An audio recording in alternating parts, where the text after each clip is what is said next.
the hell?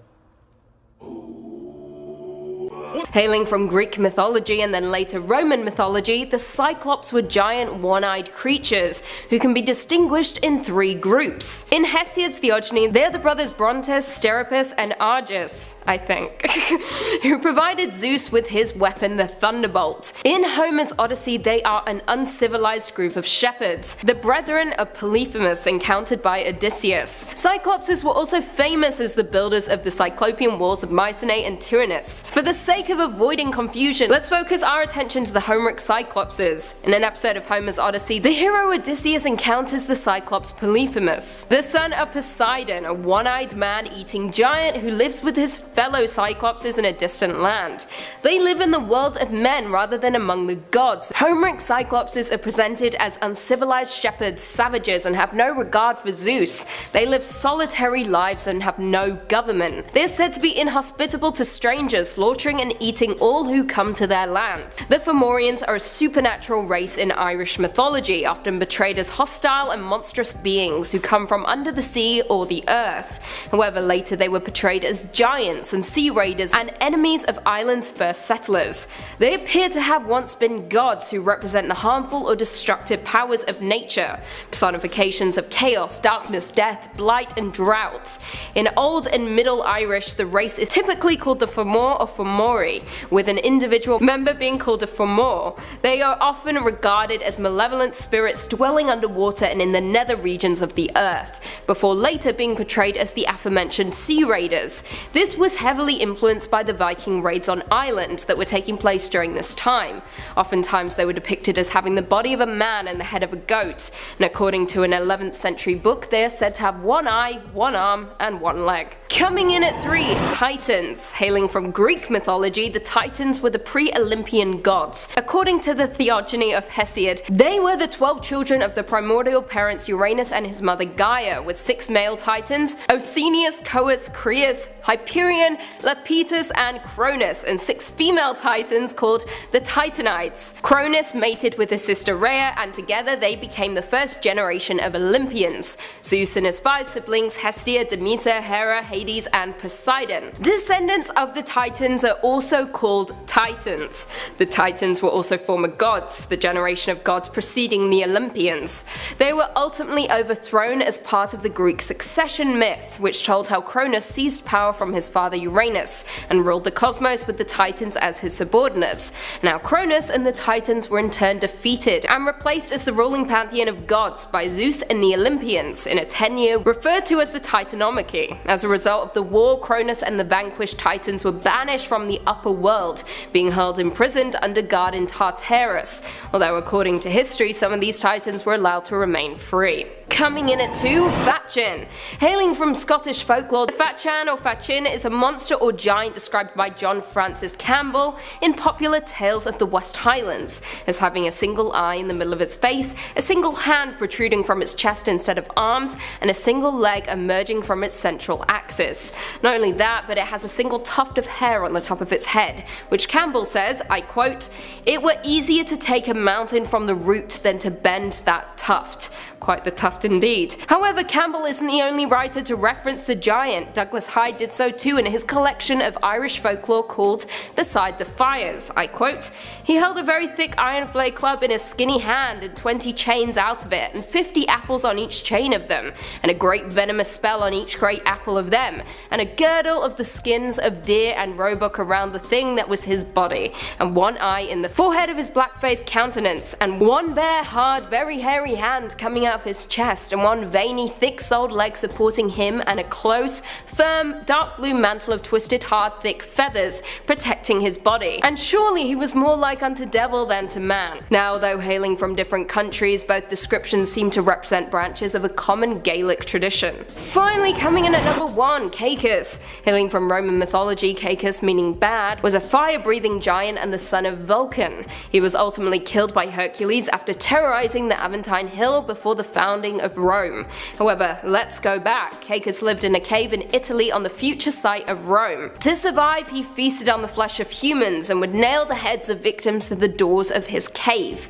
Now, like I said, he would later be defeated by Hercules, and according to Evander, Hercules stopped to pasture the cattle he had stolen from Geryon near Caecus' lair. As Hercules slept, the giant took a liking to the cattle and stole 8 of them, 4 bulls and 4 cows, dragging them by their tails so as to leave a trail in the wrong direction. When Hercules awoke, the remaining cattle made suggestive noises towards the cave, so Hercules, now angry, stormed towards the cave, and a terrified Caecus blocked the entrance with a vast, immovable boulder, so Hercules quite literally tore off the top of the mountain to reach him. Caecus responded with spewing fire and smoke, while Hercules attacked with tree branches and rocks the size of millstones. Hercules eventually leapt into the cave, aiming for the area where the smoke was heaviest, and grabbed Caecus, strangling the monster to death. According to Virgil in Book 8 of the Aeneid, Hercules grasped Caecus so tightly that his eyes popped out and there was no blood left in his throat. Yikes. Number 5 is Slaughterhouse Canyon. Slaughterhouse Canyon is home to one of the most tragic stories I have ever heard. In the early 1800s, a family lived remotely in this area. There were 4 of them: the mother, the father, and 2 children. The father would travel into this canyon and have to leave his family for extended periods of time. These trips were for food, money, clothes, anything to assist his family's survival. One day during his journey, he was lost to the rocks and did not return. Without the assistance from the father, the remainder of the family started to starve. Slowly dying of famine and having no resources, the family, and most specifically the mother, lost her mind. Her madness reached a state that she could no longer come back from, and the incessant bawling of her children for food became too loud in her mind to bear. Dressing herself in her wedding gown, she walked her children to a nearby river and threw them in it to let them drown in the water. Realizing what she had done, her cries filled and echoed throughout the canyon until not long after, she finally perished to starvation herself. It is said that this canyon is still haunted by her undead spirit, that anyone who sets foot on these grounds will hear the shrieks that echoed throughout the canyon centuries earlier, and that extended exposure to this area will cause one to lose their mind exactly how the mother did. Many people report having extreme anxiety when in this area and a deep desire to leave. Perhaps that is the mother spirit attempting to warn people of this canyon so no one suffers the same fate that her family did. Regardless of her intentions though, it's safe to say that Slaughterhouse Canyon is deeply haunted. Number 4 is the Devil's Tramping Grounds. This is in reference to a very strange patch of soil in North Carolina. For decades, this circle of dirt has allowed nothing to grow on it, whilst the area surrounding it is home to luscious wildlife. Now there could be any number of reasons for why nothing is growing on this patch of dirt. Simply because an area of land cannot grow wildlife does not automatically mean the devil himself has anything to do with it. However, for this particular spot of land, that just might be the case. Locals have reported putting objects in the center of the circle and coming back a day later to find their items placed right outside of it. There have also been several sightings of deep red glowing eyes in the night. It's widely believed that this specific circle is used by the devil to dance at night, or in some cases, to perform graphic and gruesome rituals. Therefore, if anything is inside his circle, he will move it to the outside. A daring reporter decided to test this theory one evening and slept in that exact spot in a tent. He said that the entire evening he heard the distinct sounds of dancing footprints outside his tent, but couldn't spot anything when he looked outside. Whether it's the devil or a strange phantom creature performing strange phantom rituals, it's clear that something is not right with this dead patch of dirt. Number 3 on this list is Hoia Baciu Forest in Romania. This forest has been regarded by many as potentially the scariest and most dangerous forest on the entire planet. Unlike your typical haunted house that may be haunted by a singular ghost, this forest has a plethora of creatures to watch out for. Ghosts, apparitions, dark shadowy beings, and demons have all been sighted in this forest, with one person even stating that they've seen a UFO before. The general note that almost everyone leaves with is this strange feeling of being watched and a strong sense of anxiety. This has been taken to the extreme on several occasions though. One story I came across detailed a man who lost his mind and swore that he had a run-in with a demon or the devil. Another one describes how campers consistently heard the stomping of horses right outside inside their tent, but when they went to check outside, nothing was there. There was also a tale of how two people went into the forest and overnight, one of them became fascinated with death. So fascinated that he became incredibly morbid and could only speak about death and how he wanted to watch people die.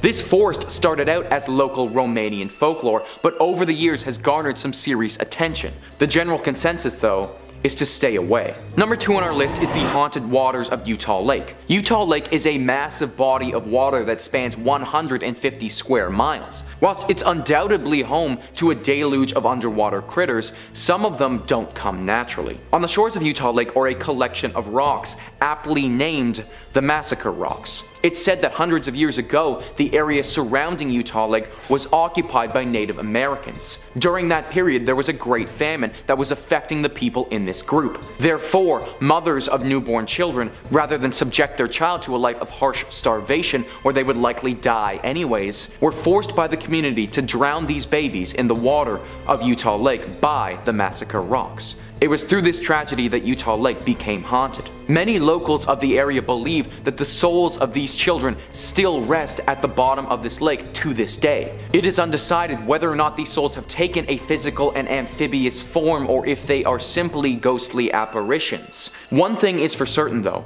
do not go in the water. Approaching the lake, you will start to hear the cries of young children coming from the water. You must fight the urge to go and help that cry. These children, or water babies as they are often referred to, will drag you to the depths of the lake and you will never be seen again. Number 1 on this list is Aradale Asylum, located in Australia. The Aradale Insane Asylum was a mental institute that housed some of Australia's most dangerous criminals for over 100 years. It's said that many deaths occurred in this asylum, averaging roughly 100 per year. Now, it doesn't house any mental patients today, but it is thought that the spirits of these patients are still there. Visitors of the Aradale Insane Asylum often have to leave soon after they've entered due to fainting or feeling unexplained pain or serious nausea. One of the most common things people note is the sound of repeated banging. The sound of somebody smacking their head against the wall rings throughout the asylum, with no one being able to find the origin of it. Some people have reported actually being shoved or bitten with no one in sight. There are also several rooms of this asylum with special characteristics to them. Gary Webb was a longtime patient of this asylum, known to be particularly gruesome. He died a long time ago. However, if you were to tread inside his room, you would still hear the distinctive shout to get out. The former superintendent's office is a place of particular interest as well, since it will give people passing by the unmistakable taste of bitter acid, which is only too fitting considering the superintendent committed suicide by drinking acid many years earlier. This asylum has seen some horrible atrocities in it amongst its walls, and it's clear that some of them will be locked in there forever. Number 5 on this list is Unresolved Mysteries. Unresolved Mysteries is a subreddit that is exactly what you'd expect based on the name, a bunch of creepy and scary mysteries that have never been fully resolved. Now, I've always inherently understood that law enforcement isn't perfect and that things fly under the radar that we don't know about and might not ever find out. Criminals get free and crimes remain unsolved for years, and that's just something that we sort of need to accept. However, looking at this subreddit just makes you understand how many crimes actually go unsolved, and the number, it's truly unsettling. So many of these posts are of people being murdered, disappearing, things being stolen, criminals breaking out of jail, all of these unlawful actions that have just never been solved. Like, I guess I'm okay with a few crimes not getting solved, but this is actually crazy, guys. Now, granted, there are some things on here that are just kind of cool mysteries, like artifacts that have gone missing and stuff of that nature. But most of the posts here are super dark and really make you question the law enforcement that we have in place right now. Just scrolling down through this subreddit, here are some of the topics that I'm talking about. We have assassination, then we have skeletal remains getting found, then we have a Jane Doe being found, then it's a disappearance, then it's 6 unresolved murders. Like, this is some seriously dark stuff, guys. Honestly, I'm not praying before I read this subreddit, I'm just praying in general that law enforcement can start solving some of these things. Number 4 on this list is 2-sentence horror. 2-sentence horror is a subreddit for those of us with particularly short attention spans. Considering I fall into that audience, this subreddit really spoke to me. The rule here is pretty simple: give a horror story in 2 sentences. Sounds impossible, right? Well, you'd be surprised how scary some things can be in just 2 sentences. Let's read off a couple. List Dexit12345 writes, "For 3 weeks I was trapped in that cave, forced to eat my friend in order to survive and see the sun just one more time. As I looked at the sky, there was a searing pain and then a darkness I would never escape from." Shouts from both sides says, "I heard a loud crunch as the dentist was performing my clean. He started screaming at whatever had hatched in my mouth, lashed out at him." Puzzleheaded by 9973 says, "You said I want a lifetime supply of chocolate. This is only 1 chocolate bar." I said to the person running the contest, "I meant your lifetime," he said, pulling a gun out of his jacket. So yeah, that's the type of stuff that we're dealing with on this subreddit. Out of all the ones on this list, I find this one to be the least scary and kind of the most entertaining. If I had to recommend you check out any of them, then this would probably be my subreddit of choice. Number 3 on this list is the glitch in the Matrix. The glitch in the Matrix subreddit is a subreddit where people share extensive stories about how we could potentially be living in a simulation and how they have witnessed a glitch. These things can get very weird, and if you believe the stories that are here, then they truly make you question your actual existence. We're talking about time loops that people get stuck in, things glitching positions, people teleporting to different places, things going very wrong that defy the laws of physics and are very reminiscent to that of a video game just totally glitching. Let's read off one of these glitches to give you guys an understanding of what I mean. This one comes in from Ragnar, and they say, "Alright, so this is a very minor glitch, but it's messing with my head, so here you go. The other day I had my younger sister and 2 nieces over for dinner. While eating, I took a picture of us all and then took another picture maybe an hour later while sitting in the living room having dessert. Now on the first picture, my sister's shirt is very clearly a peach pink color, but on the second picture, it's a dark mint green / turquoise color. Now I confirmed with everyone that she did not switch shirts, and you can clearly see that it's the same one / cut. I thought maybe the phone camera was off or there was a filter causing it, but everyone else's clothes look the same, so that doesn't make any sense. None of us have any idea how she's wearing different colored clothes in these 2 pictures, so who knows, maybe I've had my first real glitch." This is a super minor glitch, but it's things of this nature that just don't make any sense at all. If you actually believe what these people have written, then it really does start to make you wonder, are we truly living in the Matrix? Number 2 on this list is creepy Wikipedia. This subreddit is definitely up there as being one of the weirdest online. The whole goal of this subreddit is to find the creepiest and scariest Wikipedia pages in the world and then share them with the world. Wikipedia pages that frankly we probably don't ever need to see. Let's just go down a little rabbit hole here of Wikipedia pages that you might find if you visit this subreddit. Well, let's see. One of the first thing that pops up is this horrifying Tenor Life airport disaster where we learn about how 583 people died in a plane accident where 2 747s crashed into each other in Spain. Or we can learn about how an innocent man, Timothy Evans, was hung after the British police in 1950 completely botched an investigation and convicted the wrong guy. Then literally years later found out that they messed it all up and got the real serial killer. Or if I'm feeling super dark, guys, then maybe I'm interested in this Reddit title, which reads, "The Shijon family was a gang composed of South Korean working class people who literally ate the rich. Their hatred for the rich was so extreme that they would kidnap, assault, and cannibalize them. One of them told reporters that their only regret was not killing more rich people." So yeah, this subreddit is pretty dark. The scariest part about all of this is that these are real events. Wikipedia can't always be trusted for all of the details, but for the most part they're pretty accurate, and the 3 events that I brought up are all real things that did happen at one point or another. This subreddit is basically one of the darkest and scariest places to learn on the internet. If you just want to learn about death, hatred, and atrocities, then this subreddit is for you. Frankly, I'm not that way inclined, and as much as I don't want to be ignorant to what's happening in the planet or what has happened in the past, I'm also not trying to surround my brain with that much darkness and violence. Number 1 on this list is No Sleep. No Sleep is the subreddit everybody thinks about when we're talking about creepy experiences on Reddit, and for good reason. This subreddit is filled with extensive tales of paranormal and creepy experiences people have had. Now I should note that most of the stuff posted on here is fiction, but every now and again you run into what someone claims to be true. Even these fictional stories are super scary though. These tales are typically very long, and therefore I won't be able to read out an entire post during this tiny little entry. However, I will read off the first section of this one story by Feathers and Fire. They write,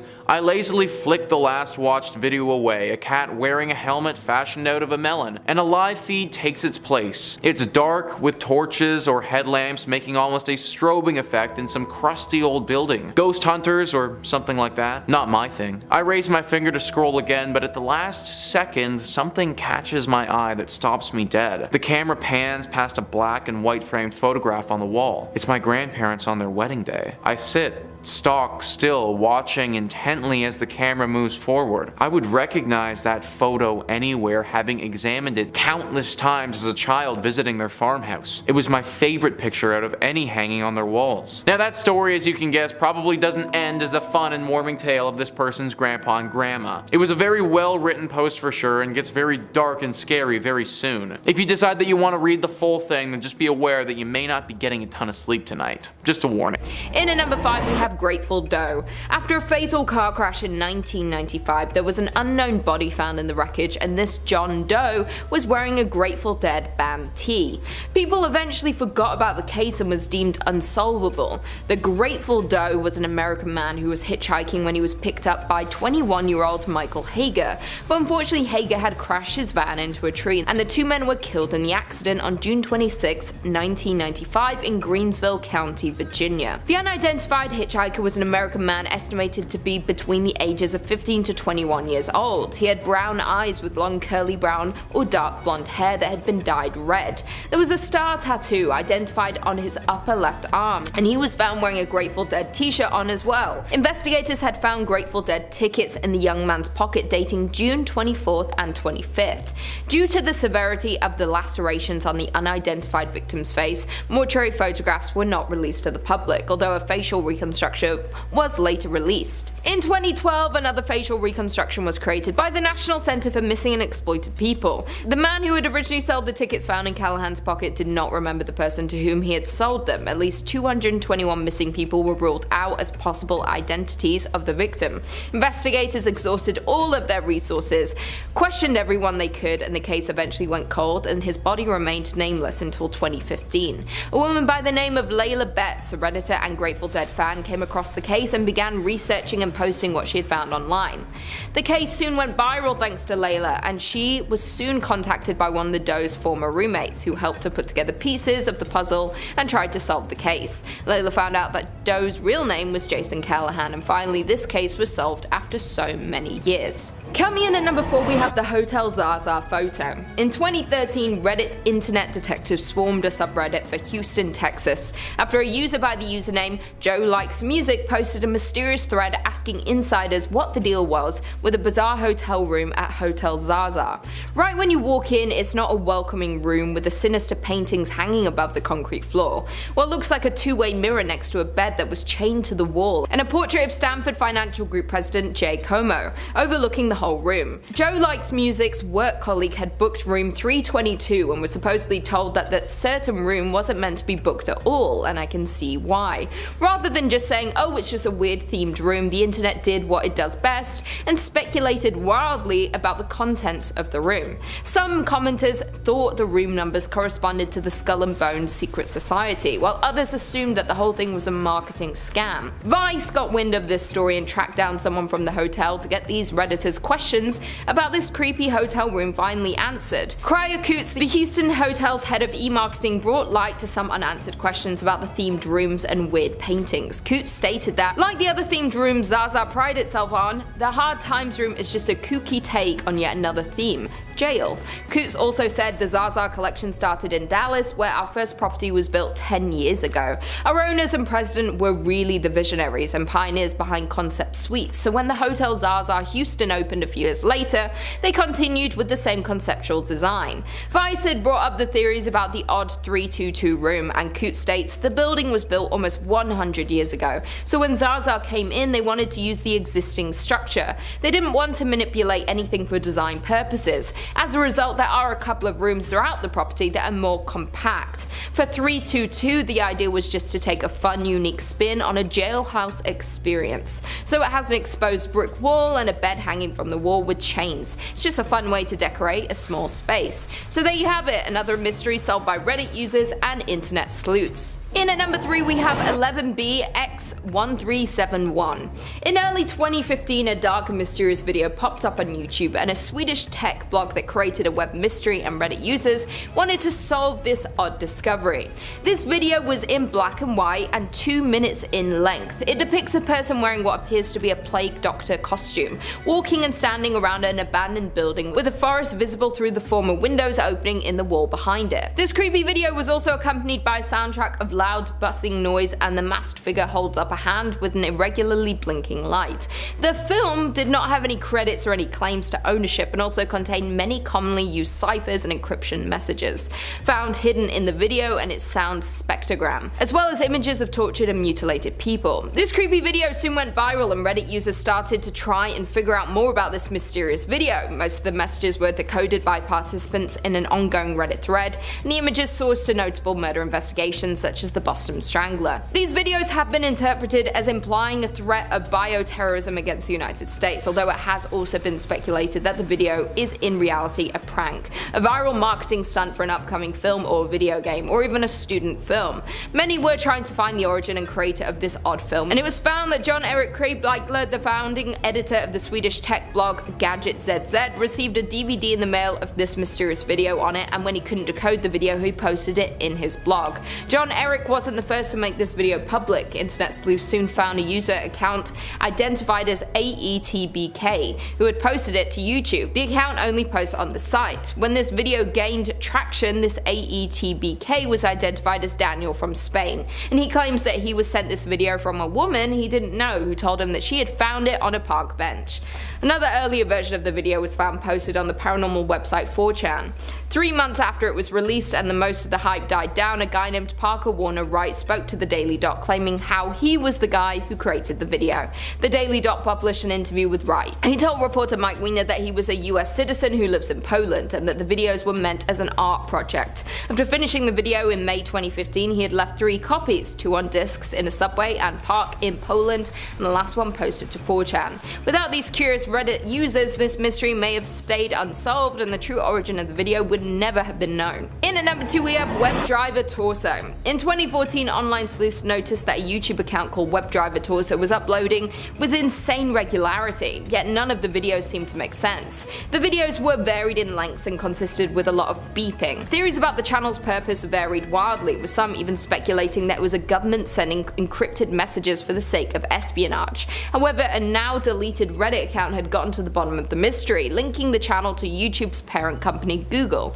Google actually eventually responded to the mounting speculation surrounding WebDriver Torso, explaining that the videos were used to determine to what extent the technical quality of videos had suffered when they were uploaded to the site, when compared to the originals. Created by Google on March 7, 2013, the channel began uploading videos in September of the same year, consisting of simple slides accompanied by beeps. It was brought to public attention in 2014, when it became a source of speculation for viewers who discovered it and noted 3 atypical videos featuring jokes, and that's when Reddit came across this and started trying to crack the case. The channel stopped posting videos at its same rate after 624,774 videos as of May 2017. The channel posted a few more videos in May, August and October 2018, followed by uploads in July and October 2019. The channel once again posted a video on November 22nd, 2021.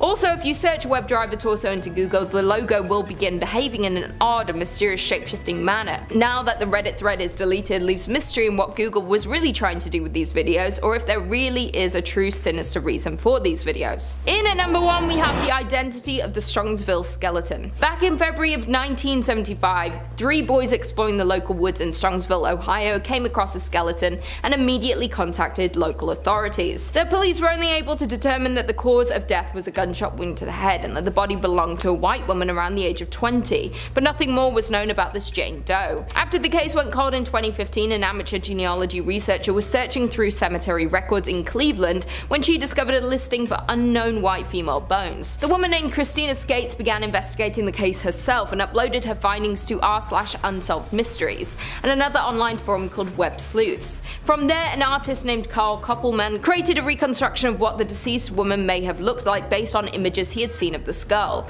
The reconstruction started gaining traction and similarities were made between the Strongsville Jane Doe and a local Ohio woman named Lena Pagano by Carl and law enforcement, which led to her identification in 2018. DNA testing would confirm that the unidentified remains were in fact those of Linda. Linda Pagano was a woman from Akron, Ohio, who had been reported missing in 1974. She had an argument with her stepfather and left home, never to be seen again.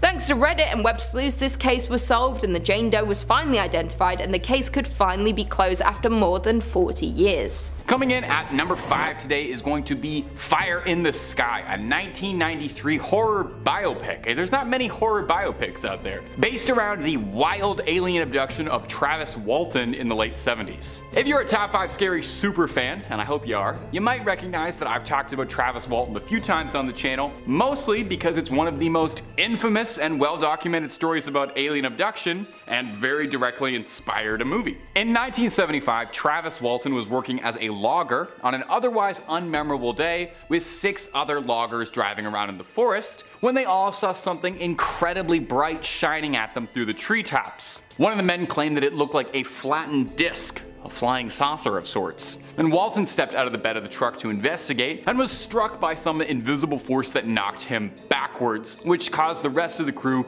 to drive off in a flurry.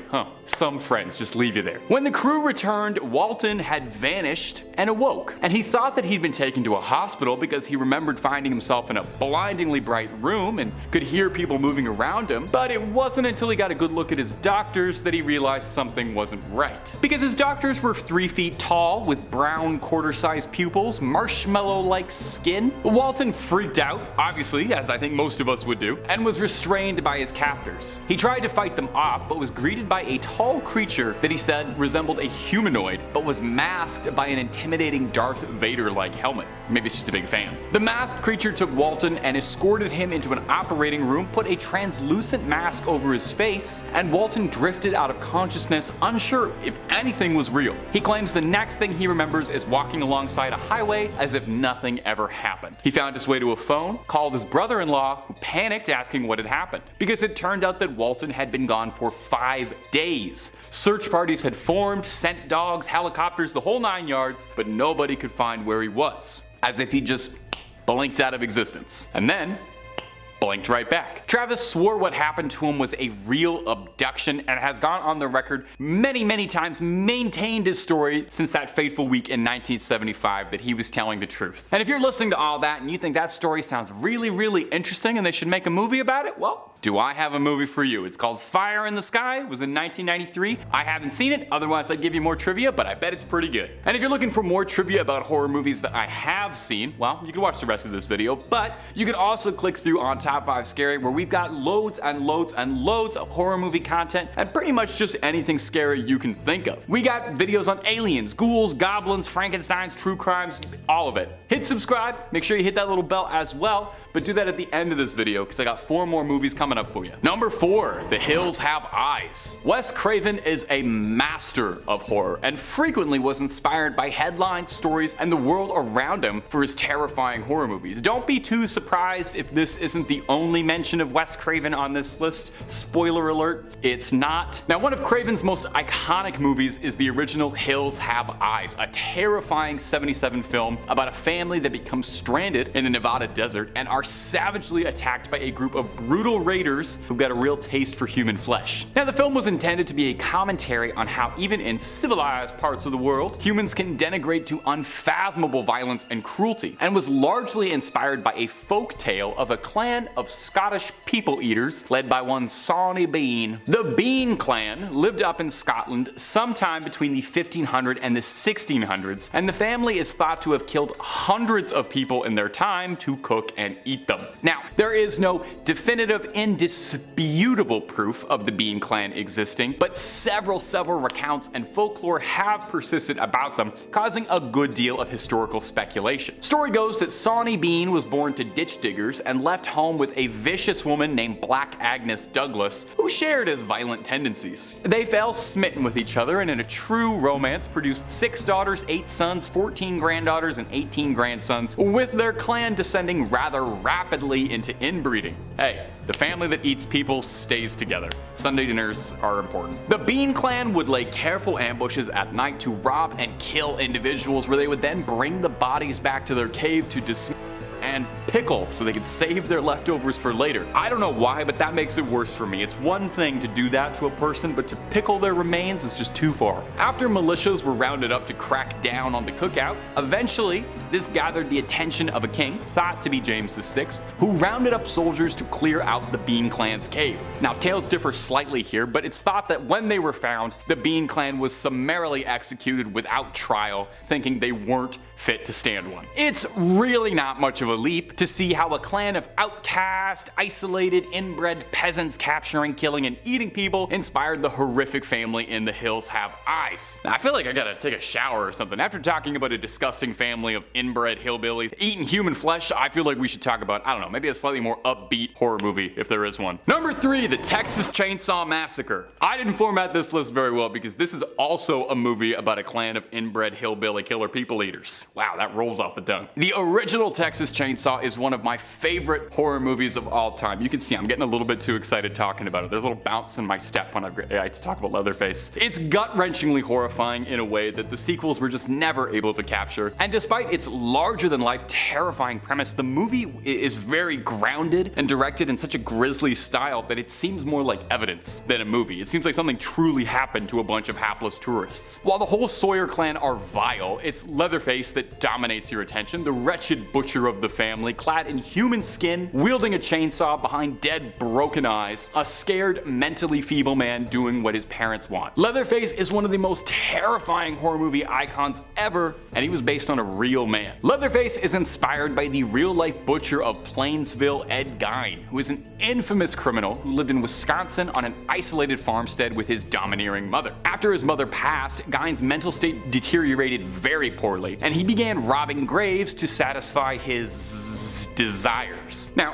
Gein wasn't just a grave robber, he was a killer too, let's get that out of the way. He targeted women and he would use their remains to create horrific keepsakes. Gloves, masks, lampshades, clothing, all the things Leatherface and the Sawyer family decorate their home with, you could find in Ed Gein's home. You can find pictures of these things, but I think I'm gonna give the editors a break. Throw a picture of a kitten or something up here, and if you're curious about it, you can search it on your own time. There are pictures out there. Perhaps most disgusting was his intent to create a woman's suit that he could climb inside of to wear another person's skin. And if that sounds familiar, it's not just Leatherface that Gein inspired. His horrific MO inspired Buffalo Bill from Silence of the Lambs and Norman Bates from Psycho, especially that relationship with a domineering mother. Authorities would discover Gein in 1957 and were shocked by the contents of his house. He was arrested and would spend the rest of his life in mental asylums and died in obscurity, but the legacy he left will shock people for decades after his passing. Number 2, Scream. Oh, if I had to pick like a favorite of all time horror movie, there's a good chance it'd be Scream. I know I literally just said it was Texas Chainsaw. Scream's awesome. It's a fun, clever subversion and satire of tired horror movie tropes. A horror movie in which the characters know they're in a horror movie. And it's just a great slasher with an instantly iconic bad guy. Ghostface was an overnight icon as one of the coolest horror villains. He looks great on a t-shirt. Now, the Woodsboro Killer wasn't just inspired by his love of Michael Myers and Jason Voorhees, but by the real-life serial killer Danny Rawlings, known by his gruesome sobriquet, the Gainesville Ripper. Rowling was a delinquent living in Gainesville who had trouble keeping a job and had been arrested several times for robberies and once for stalking and peeping. Naughty naughty. In 1990, Rowling began a string of violent killings, exclusively against petite Caucasian college-aged brunettes. He would break into their homes, kill them, and defile their bodies. He would pose his victims in tableau and these like disgusting scenes in the hopes that the police would be shocked by what he had left for them. Most horrifyingly though, all of this happened in the span of a few days, shocking the college town. It wasn't until later when a killing in a different town of Shreveport gave authorities enough information to put together key details and evidence connecting Rowling to both crimes and apprehend him. He was arrested and put to death. On trial, he said his goal was superstardom and he wanted to be a celebrity like Ted Bundy. Screenwriter for Scream, Kevin Williamson, said that while hearing the news about the Gainesville Ripper, he looked around his house and noticed a window open in his home that he couldn't remember leaving open, instantly terrifying him and causing his imagination to run wild, thinking about a killer prowling around town on young college women seeking attention, treating it like a game. Now while Ghostface might be kind of a fun horror movie icon, the real criminal behind him is downright horrifying. Coming in at the #1 spot today is going to be Borderland, which is a kind of unknown horror movie from 2007. You might not have heard of it. I'll throw the IMDb synopsis right here real quick. On a trip to a Mexican border town, 3 college friends stumble upon a human sacrifice cult. That's a classic premise for a horror movie, right? Sounds really scary. Tourists on vacation? Well, you already knew it because of the context of this video. It was pulled from the headlines, based on a horrific string of killings and ritualistic human sacrifice perpetrated by a satanic cult. The film is inspired and based around Adolfo Jesus Constanza, a Cuban-American criminal who was involved in the trade and led a cult in the 1980s. He was born in 1962 and operated primarily in Mexico and claimed he was a practicer of black magic. Constanzo's cult, the Narco-Satanists, engaged in all manner of horrific criminal activity, obviously including smuggling and human sacrifice. They believed that these rituals would grant them success and luck in their enterprises. Mark Kilroy was an American college student who on spring break was tragically abducted by this cult and subjected to unimaginable suffering for his brutal death. Kilroy was in the wrong place at the wrong time, with a group of friends traveling to Matamoros, a border town across from Brownsville, Texas. Now Mark was young and athletic, which made him appealing to the cult that was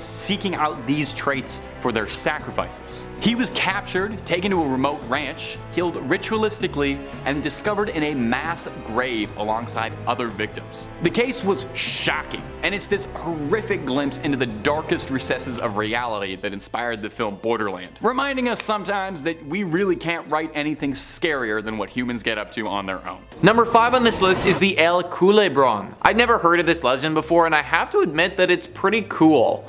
This creature is native to Chile, and although it'd be pretty neat to look at from afar, it's definitely very dangerous. Scoop Whoop says El Culebron is basically an enormous hairy snake with a gigantic calf-like head. It's said that the creature resides inside of dark caves or remote forests, and it eats basically anything in its path. Legend also has it that the snake can draw wealth to anyone who's able to domesticate it, but trapping a Culebron is no easy feat. You have to find one in the wild, pluck 3 of its longest hair strands without getting eaten, and then put it in a bowl of milk. From that bowl, 3 baby Culebron will spring to life, and the strongest will eat the other 2 and become a full-fledged Culebron. From that point forward, owners have to maintain the snakes with sacrifices of animals or close relatives and leave the blood in a secret location that only the snake knows of. A very unique legend if you ask me. A very deadly, giant snake creature that has the ability to bring you great wealth, but only if you can breed one and domesticate it. The story that I read off doesn't go into deep detail on how they actually bring you wealth, which would definitely be of interest to me. Maybe they're kind of like truffle-sniffing pigs, except instead of truffles, they can smell gold or rare gems or something like that. Probably the reason that we don't know for sure how they bring us wealth is because so few have actually been able to be domesticated. First off, finding one of these creatures would be very hard, because it means you'd need to trek through the jungles and mountains of Chile. Then, after finding one of the rarest creatures in the world, you also need to fight one of the most deadly creatures in the world and pluck 3 hair strands off of it. Then you need to fully domesticate another one of these beasts in your home after you grow it from a bowl of milk. There is a lot of room for error here, guys, and I doubt that many people have been able to complete all of the steps. Keep an eye out though for the El Culebron if you find yourself in Chile. Number 4 on this list is La Llorona. La Llorona is also known to many as the Weeping Woman. She is the ghostly apparition of a vengeful spirit who roams around by the water bemoaning the loss of her children whom she'd actually drowned herself. Scoop Whoop writes, according to a popular version of the tale, the Weeping Woman was once a beautiful maiden named Maria. She married a nobleman and gave birth to 2 sons. Her husband was a traveler and he rarely visited home.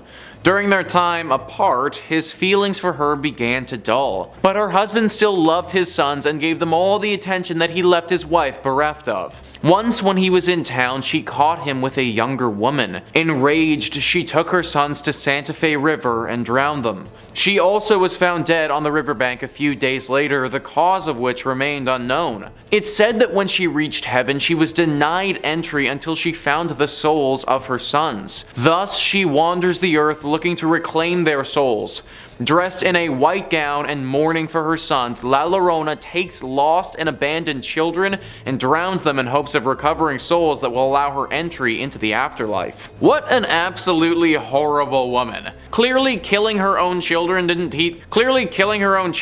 didn't teach her anything at all, because now she's out there killing other people's children. This is a really scary legend in Mexico, and it's often why parents don't let their children go to areas with water by themselves. There's also the fear that La Llorona will be lurking somewhere around there thinking that she can use the souls of the young children instead of her own. You'd think that she would have realized by now that faking the souls of other people to get into heaven isn't gonna work, but by the sounds of it, she really doesn't sound like the brightest bulb in the bunch. Bright or not, she's still very dangerous, so be very careful whenever you're around water in Latin America.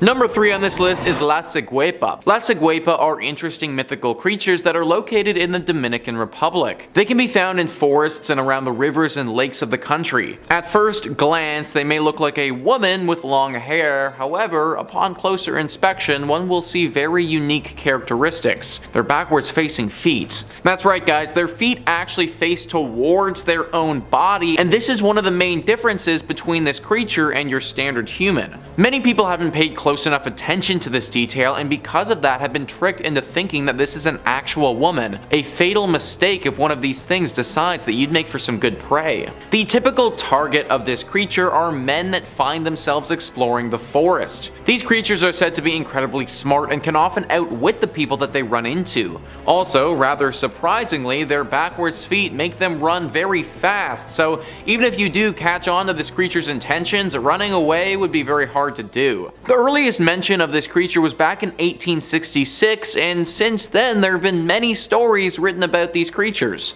Those lucky enough to have an interaction and then make it out alive have documented their findings and tried to warn others from wandering into the forests unarmed. Sadly, these warnings aren't always heeded, and many men have disappeared over the years, never to be heard of again. Trekking through the lush forests of the Dominican Republic is already dangerous as is and requires lots of planning. Just don't forget to also plan for the La Ciguepa if you do find yourself in this country. Number 2 on this list is the Yakumama. Ever seen the movie Anaconda? 1997 movie with J-Lo and Owen Wilson, all about a super massive snake that starts hunting this filmmaker? Well, I wouldn't be shocked if that snake was based off of the legend of the Yakumama. Cryptid Wiki says the Yakumama is a large snake up to 60 meters in length that is said to inhabit the Amazon River basin. Local shamans say that the Yakumama travels to an area called the Boiling River. In the local legends, the Yakumama is said to be the mother of all marine life. It has the ability to suck up any living thing that passed within 100 paces. The locals would blow on a conch horn before entering the river, believing after hearing the noise, the serpent would reveal itself if it was in the area. I can't describe to you guys how massive 60 meters in length would actually be. Titanoboa was an ancient creature that actually existed in the Amazon. It was a massive snake, the biggest the world has ever seen, that ruled over these parts and could swallow crocodiles whole. That creature at its max would grow up to 50 feet in length or 15 meters. So basically, Yakumama is 4 times the size of the biggest and deadliest snake that's ever lived. This thing would be able to annihilate hundreds of humans at once. Even if the locals did blow on their conch and the snake did reveal itself, then there would literally be nothing that they could do. It would just eat them all, and that would be that. Snakes are super cool, but not when they're 60 meters long and looking to devour me.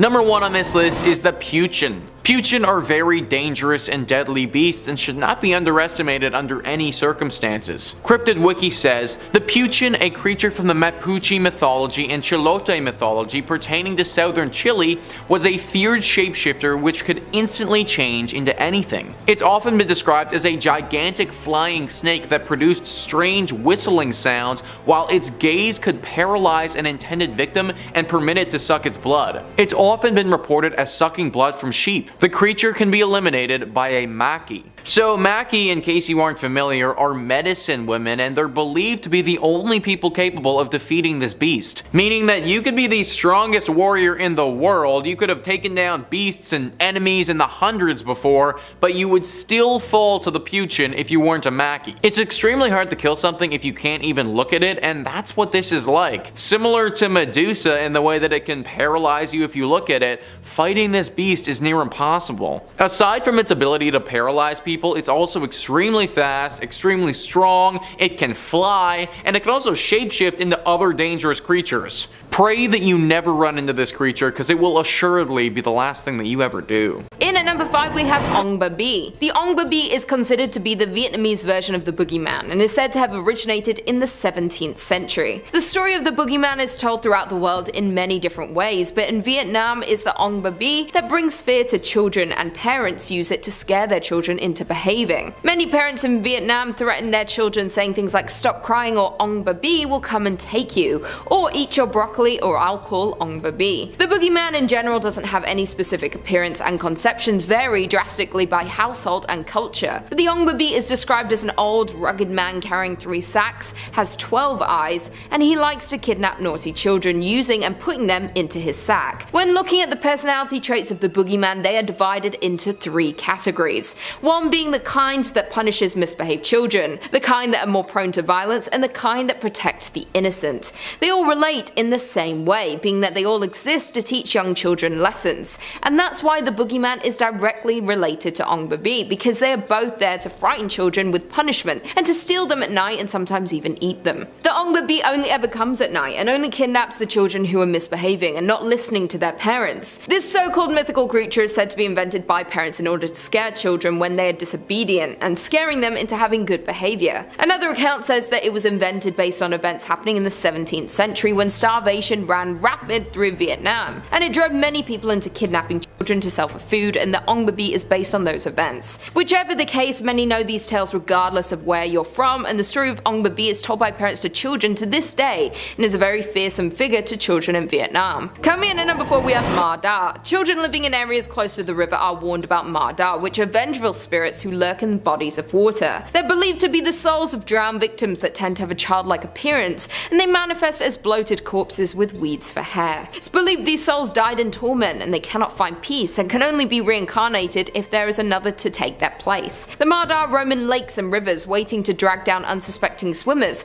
but it's believed that this is most likely made up to warn children to not go swimming unsupervised, because many fatal water-related accidents are very common in Vietnam. Many happenings and stories of the Ma Da come from the infamous Tu Lich, otherwise known as the Cursed River. Back in September 2001, while working to take out some of the excessive mud and trash buildup in the river, a construction team uncovered several wooden piles arranged in a strange formation, including ceramic relics, metal utensils, and even bones from human skeletons. The odd occurrence even made headlines on many different newspapers at the time, but had eventually died down. Several years later, in 2007, the happenings came up again when Mr. Nijin Hung Kwang, the leader of the construction team, recounting many misfortunes that had happened to him and others who were related to the project since 2001. Some of the things that happened to these men included experiencing nightmares in which they were haunted by ghosts, feelings of being drowned, as well as health issues such as epileptic seizures and other accidents happening to the men's families. Mr. Nunjian even invited a monk to perform a ritual to lift the curse on the river, but the attempt was unsuccessful, and the monk died shortly after visiting. In at number 3 we have Khoi Nahap Trong. The Khoi Nahap Trong tend to possess the bodies of the recently deceased. Legend has it that when someone passes away and is prepared for burial, it is extremely important to not let a black cat, which is a symbol of bad luck,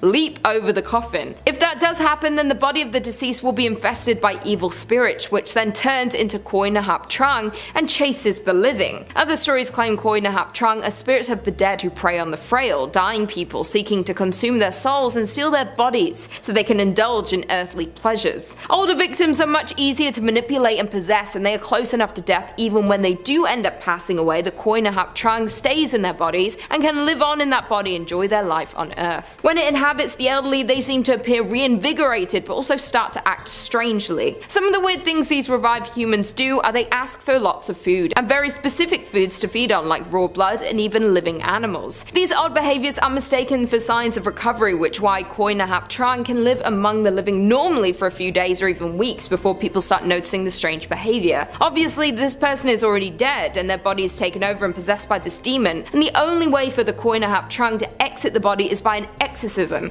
and then once the evil spirit is expelled, the body will immediately show signs of decay, as if it's been dead for days. Some believe that this legend is exaggerated accounts of the incidents where someone is wrongfully declared dead and wakes up suddenly during their funeral, which is terrifying.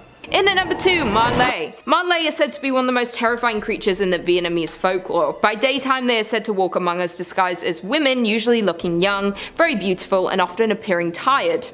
I'm always tired. At night, though, it's said that their heads detach from their bodies. They are seen dragging bloody organs alongside them and float around to feast on flesh, organs, and other rancid items. It is also believed that someone whose excrement is consumed by a Marle is cursed with eternal hunger and will eventually die of starvation no matter how much they eat. When sunrise comes, they must return to their human body again, otherwise they'll be burned to death by the sunlight. So the easiest way to vanquish a Marle is to hide their desired body so that she can't reattach her head. Apparently, the Marle story originated from when a woman, believed to be cursed, engaged in various sins and fraudulent activities during her previous life. Then after she died, her sins caused her to be reborn as a horrific demon who lives off dead animals, their organs, excrement, and garbage. There have been many different sightings throughout the 21st century, including strange red lights floating up and down a field in 2016, and then again in 2016 villagers saw strange green and red lights rising up and down in the distance, and people thought it was the Marle due to her glowing appearance when she floats through the night. There have also been videos and pictures seen all over social media believing to be the Marle, showing glowing figures hovering around the night sky and eyewitnesses capturing these sightings, and people have no explanation for them. Similar creatures as the Marle can be seen in the folklore of many other Southeast Asian countries including Malaysia, Thailand, and Cambodia, where they are known as the other names such as Arp, Krasu, or Penangel, but they all relate back to Marle. And finally, in at number 1 we have Thang Trung. The Thang Trung are evil spirits who torture the souls of the dead. These spirits usually appear as either massive black birds with blood-red beaks, or they have massive bird-shaped heads with human-like bodies and glowing red eyes. They also have large wings which help them fly, and they stay close to cemeteries and sit on mountain peaks to have a better view to seek out their next prey, and are able to see who is being buried at each cemetery. They often appear after someone passes away and is newly buried, and they show up next to the new grave. It is said that they torture the newly dead people's souls for information about their living relatives, then the Thang Trung hunts down their relatives and reap the souls of those living people, leading to several family members dying within a short period of one another. Apparently, the Thang Trung must get to the newly buried person within 49 days or they cannot summon their soul. There is even a horror game that came out called The Death Thang Trung, which is based off the folklore and was created and developed by Dong Si T and some member of Team Dut in 2021. The game is a first-person psychological horror adventure game that is highly inspired by the demon folklore. The game revolves around the story of a young man who was stuck in an endless nightmare at his inn, and the black and red are the main color tones in the game. It takes place in the city of Hanoi in 2021 and heavily involves the Thang Trung and their reign of terror. Coming at number 5, we've got the Rat Men of Southend. Who could forget Dear Rat Boy, am I right? Well, if you forgot him before, prepare to have some imagery burned into your brain for life. There are actually a couple of tales referring to a rat man from Southend, so why not talk about both? The first is a little more fun and a little less tragic. Tragic nonetheless, but more juicy details and less cold-blooded murder. So according to some, at one point, the mayor of Southend was indeed a rat bastard. Not literally, but in the way that he constantly and unrepentantly cheated on his wife. Poor woman, although she did choose to marry a politician. So as divine punishment for this mayor's consistent adultery, his son was born with a rat face and a long tail. This did not sit well with the social climbing couple, but what could they do? For a while they would feed their son the only thing he craved, Meat. This rat boy would chow down on raw flesh like nobody else. Eventually they realized they couldn't possibly raise a meat-eating rat lad in full view of the public, so the mayor had an underpass with secret chambers built just for his rat son. And for the rest of his days, Rat Boy lived in the dank, dark underpass, attempting escape and scaring anyone who dared pass through. He eventually grew into a rat man in his own right, and even killed a few folks for food. The legend persists, with some night tours insisting that they stroll the underpass in case he decides to come out at night. Yeesh. The second story has more to do with the man and also rats, but I'll tell it anyway. Apparently there was an old man also living below an underpass. He had no belongings save for his clothes and a blanket, and he did his best to stay hidden away. However, one day a group of rowdy teenagers came across this man and mercilessly beat him. Once he was incapacitated, they stole his blanket and left him to die in the cold. Unable to move due to his injuries, the man eventually did succumb to hypothermia. Following his death, hundreds of rats emerged from the shadows to consume his lifeless body. Thus began the legend of the Rat Man, consumed by the scurrying dark masses that plague the city. Some say that you can still hear strange scrabbly noises near that underpass. Could it be the descendants of those rats looking for more human flesh? Or maybe it's the ghost of the Rat Man himself, crawling around, disemboweled and confused. Coming in number 4, we've got fairy dogs. Doesn't that just sound lovely? Like a little Dachshund puppy with little Tinkerbell wings? Well, that is not what these fairies are like. Of course, the fairies that folks see in Disney movies are much friendlier than the ones from folklore. Fairies of legend are often mischievous, looking to cause trouble in best case scenarios and trying to ruin people in harsher cases. So it stands to reason that fairy dogs might not be so sociable. No belly rubs or ear scratches will make these fearsome canines friendly. See, there's an idea out there that crossroads are the door to another world. If you make the wrong choice or linger too long, you might find yourself staring down a fairy, a demon, or a god. Not necessarily what the average person wants, you know? These otherworldly beings usually live their lives unseen and unsensed by us, but at crossroads their actions might become more apparent. Some crossroads might even feature a fairy dog or two. These four-legged fiends guard the entrance. They're known for glowing bright green, making sure you don't mistake them for a regular dog. And if you see one, it's best to turn around. They'll bark twice as a warning. Alright, 2, remember that. And don't worry if you think you might miss one of these barks, they're as loud and commanding as they come. But if you do not heed this warning and the dog gets out a third bark, you are doomed. Sure, good things come in threes, just not this time. Hey guys, if you're liking the video so far, make sure to give it a big thumbs up, it really helps us with the algorithm. On with the list. Coming in number 3, we've got the knocker. You would think that mining is scary enough as is, right? Heading into underground tunnels to blast away at rocks until you find some useful materials, hopefully not getting caved in, probably not running out of oxygen, etc. Well, this dangerous career comes with its own share of folklore too, just to make sure that some unexplainable spooks become even spookier. The knocker is a mining monster. Based on the sounds of underground work, it is a spirit that lives within the same tunnels that the helmet-wearing workers descend into every day. Apparently the knocker is the ghost of a tin miner. It's 2 feet tall with a big head, long beard, and arms that almost drag along the ground. Being the ghost of a miner, it carries all the necessary equipment from lamps to pickaxes. Folks familiar with mining might know about the knocking sounds that echo throughout. This is a very scary sound as it can often be indicative of a cave-in. The actual knocking came from the creaking of earth and timbers before giving way, but to some of the miners the noise came from these malevolent spirits attempting to knock down the walls. There are actually all sorts of knocker related tales ranging from benevolent to malevolent, but sometimes remaining largely benign. But the scariest additions are those who went around the different tunnels stealing equipment and food, leaving the miners in terrible situations. Sometimes they would even purposefully misdirect miners, leaving them lost in the labyrinth of mine shafts and passages. Worst of all, they're associated with mine fires, which are absolutely horrifying. So make sure you toss the last bite of your meat pie into the mine for the knockers, lest you find yourself in a whole world of trouble. Coming in number 2, we've got boggarts. Nasty, nasty creatures these ones are. A lot of folks are familiar with them thanks to the Harry Potter universe, but the idea of rotten little buggers ruining everything has been around for a lot longer than that. Household spirits looking to cause as much trouble as possible, boggarts are something nobody ever wants to deal with. They're famous for making possessions disappear, causing milk to sour, and having dogs walk lame. Definitely not fun. And once you've found yourself in the upsetting company of one, good luck getting rid of it. They will stick with your family no matter where you go, no matter how far you run. Your things will keep disappearing, your food will keep going bad, and you'll always be haunted by the knowledge that an awful little is making all of it happening. But don't even think about reasoning with a boggart. Sure, they were once helpful brownies or silkies, but something offended them or caused them to feel mistreated, and now they are just pure bad. Even if you offer to make a deal or treat it nicely from now on, it will respond very negatively. It will get furious and wreck all of your stuff in one go instead of doing it mischievously over the course of many years. So yeah, it's like a poltergeist you can't escape, but somehow worse. Folks that have to deal with these, not happy folks. And finally at number 1, we've got Black Shuck.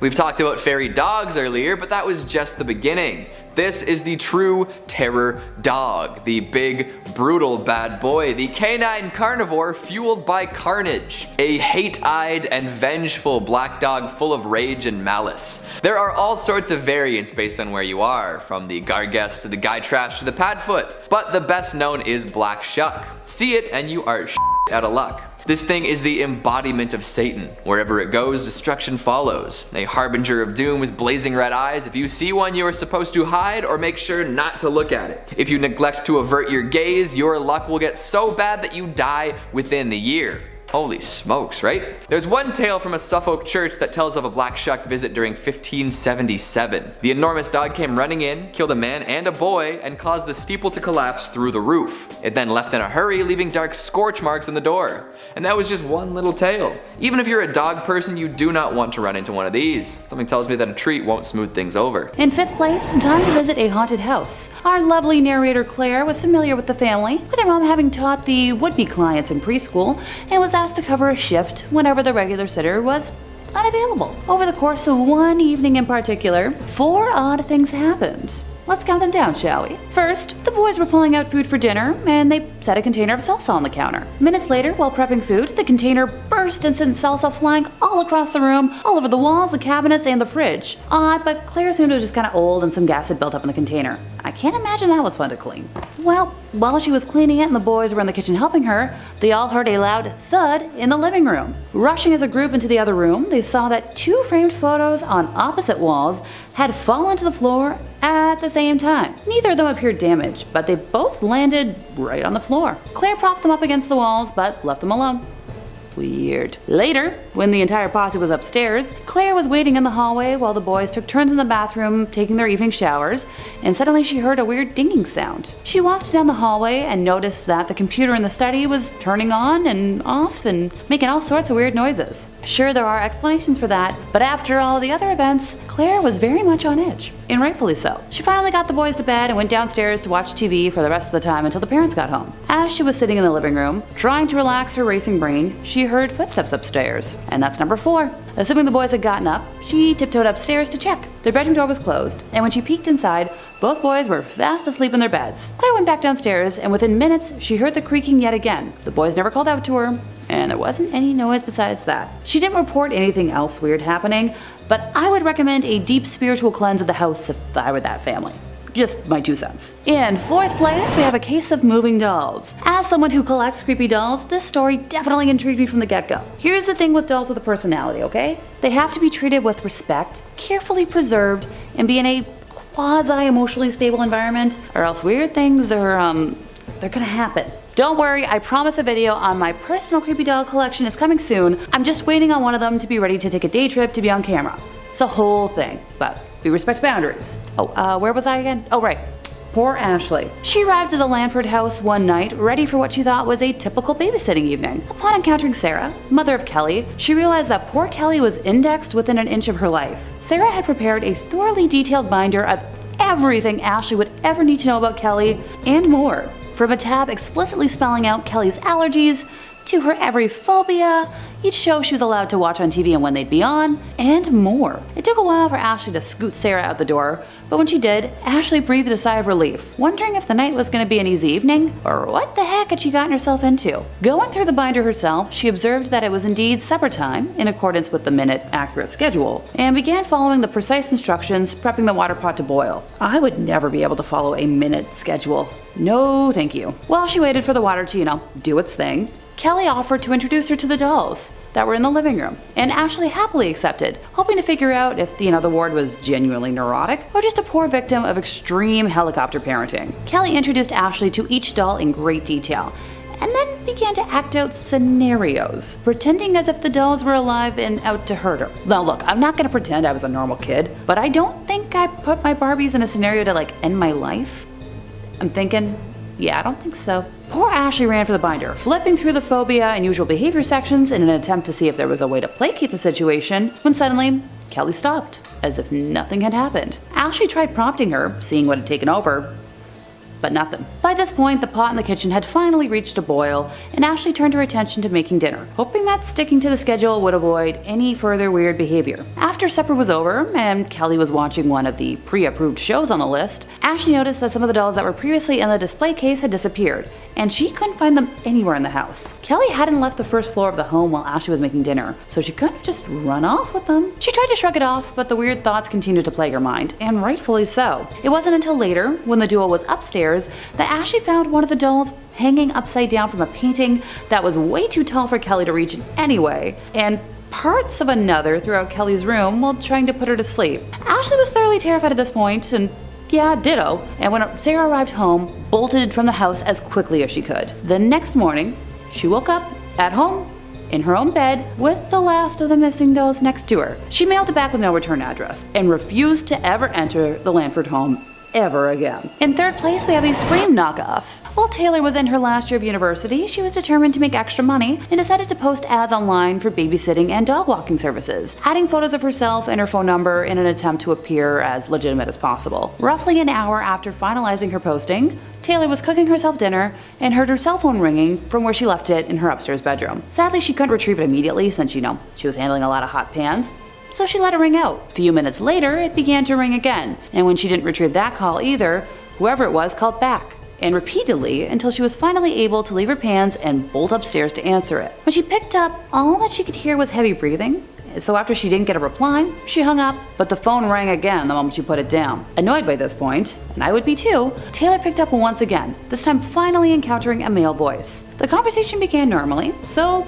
Taylor assumed that the call before was just a bad connection. He explained that he had a duo of very young offspring and wanted to know if she thought she could handle that responsibility. Taylor informed him that she had experienced dealing with poorly behaved clientele before and assured the man that she could handle what he was describing. The man followed up by asking if she could do any overnights, and this is where the red flag started to kick in for Taylor. Dang, I should have brought one today with me to count them off. Oh well, just imagine it, right here. Whee! Thanks to common sense kicking in, she firmly said that she would not babysit overnight and was met with only heavy breathing in response. She asked if he was still there, and after a period of silence, the voice asked, "Are you a virgin?"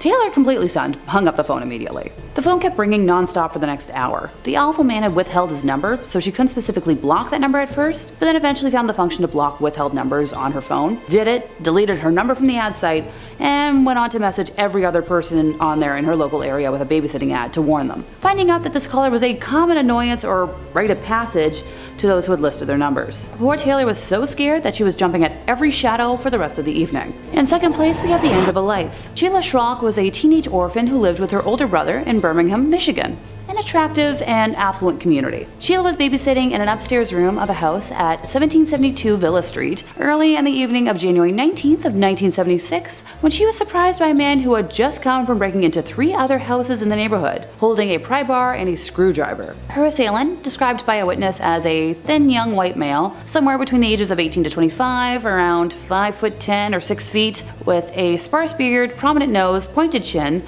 removed her clothing, forcibly fornicated with her, and as this horrified neighbor witness watched from a nearby roof from which he was shoveling snow, ended her with a series of shots from a semi-automatic. That's specific.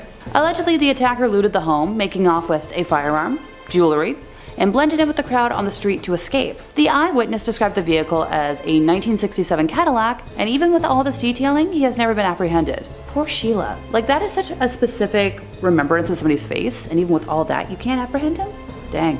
In first place, we have a complete kidnapping. On October 24th of 1953, Viggo Rasmussen, a professor at La Crosse State College in Wisconsin, hired Evelyn Hartley, the daughter of a fellow professor, to take care of his own very young daughter. That evening, Evelyn's father Richard called the Rasmussen house several times after she failed to check in as planned around 8:30 p.m. and was met with no answer each time. Concerned, he drove to the house, and when he arrived, the doors were locked, the lights and radio were on, and items were scattered all over the house. The living room furniture had been moved around to different places, ditto for Evelyn's school books. Richard found her shoes in different rooms, with one shoe upstairs and another downstairs. He also found his daughter's broken glasses upstairs, but no sign of his actual daughter anywhere in the home. During the search of the house, Richard observed that every room that could be locked was in fact locked, minus a basement room at the back of the house that had an opened window that was missing a screen. The missing screen was located outside of the room in the backyard, leaning against a short stepladder. Pry marks were found on some of the windows, and footprints have been found in areas of the house, along with traces of red fluid, leading to red handprints, on the garage that was over 100 feet away. Oddly enough, the charge Evelyn was watching was still fast asleep and unharmed. Police believe someone took Evelyn through the yard, but dropped her on the ground before carrying her further, and this was supported by the police dogs who tracked her scent trail that ended 2 blocks away, where it's assumed that she was tossed into a vehicle, just like a sack of potatoes. They were told by one neighbor that they had seen a car repeatedly driving around the neighborhood, and another person who lived nearby claimed they had heard screams an hour earlier, assuming it was just from local kids playing. Now, before anyone calls out nonsense on that, have you heard kids playing in the neighborhood? That gets loud. 2 days after the incident, local resident Ed Hoffer told police that while driving his vehicle, he was almost hit by a dark green, two-tone 1942 Buick as it was speeding in a westerly direction. So for me, I'm like, okay, green car? Inside the Buick, Ed reported seeing one man was driving the vehicle, while a second man was in the backseat with a girl. Ed also reported that a few minutes before the incident, he had seen the same 2 men with the young girl as he was pulling outside his brother-in-law's house, located conveniently around the corner from the Rasmussen house. Ed stated that the girl was wedged between the 2 men, and he had thought that she was, intoxicated, as the 2 men were holding her by the arms as they were walking down the street. Now, if you think this all sounds a little too suspicious and made up, you're not alone. The police did bring in Ed as a suspect, but sadly he passed 2 lie detector tests, and no remains or DNA were found on his property. Some folks, such as myself, are pretty sure he had something to do with all of this. Several days after that fateful night, various items of clothing, many of which were stained with red, were found at different locations, and tests proved that the red stains matched Evelyn's DNA. Over 1,000 members of the local community, including law enforcement officers, the National Guard, Boy Scouts, and La Crosse State college students and faculty participated in a search. A vehicle inspection program was also undertaken with the intent of searching every vehicle in La Crosse County. Gas station attendants were asked to check cars for red stains, and recent graves were reopened to determine if Evelyn's remains were placed with a recent burial. In May of 1954, mass lie detector tests were conducted on La Crosse area high school boys in an attempt to find out more information about Evelyn's disappearance. Though local authorities had planned to test, 1,750 students and faculty, the testing was controversial and was halted after around 300 were tested. And to this day, no clue what happened to Evelyn. Number 5. Walking Dead. My first true tale of phantasmic terror comes to us from Reddit user Jalcott. Answering a question posed in the thread, nurses and doctors of Reddit, what's the weirdest and most paranormal thing you've ever experienced? Hospitals already seem pretty haunted as is, so it's no surprise that there was so many good answers. But Jalcott stood out. Take a listen. I'm a psychiatric nurse, and early on in my career, I worked at a residential mental health facility. One of our residents was an elective mute, which means that he didn't talk, but there was no medical reasoning as to why. He had spoken earlier in his life, and in fact seemed quite normal back then, with the exception of being close to 7 feet tall. He'd been raised in the deep south and joined the army when he was 19, but one night he vanished. He was declared AWOL, and eventually he was declared missing, and later officially declared dead. However, 10 years later, a 7-foot-tall man walked into a Virginia hospital ER in my part of the Midwest and said to the receptionist, "My name is Marion Deschênes, and I've been dead for 10 years.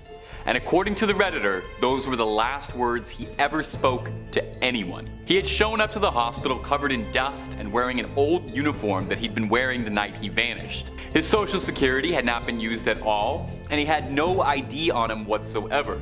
However, via fingerprints, they were able to identify him.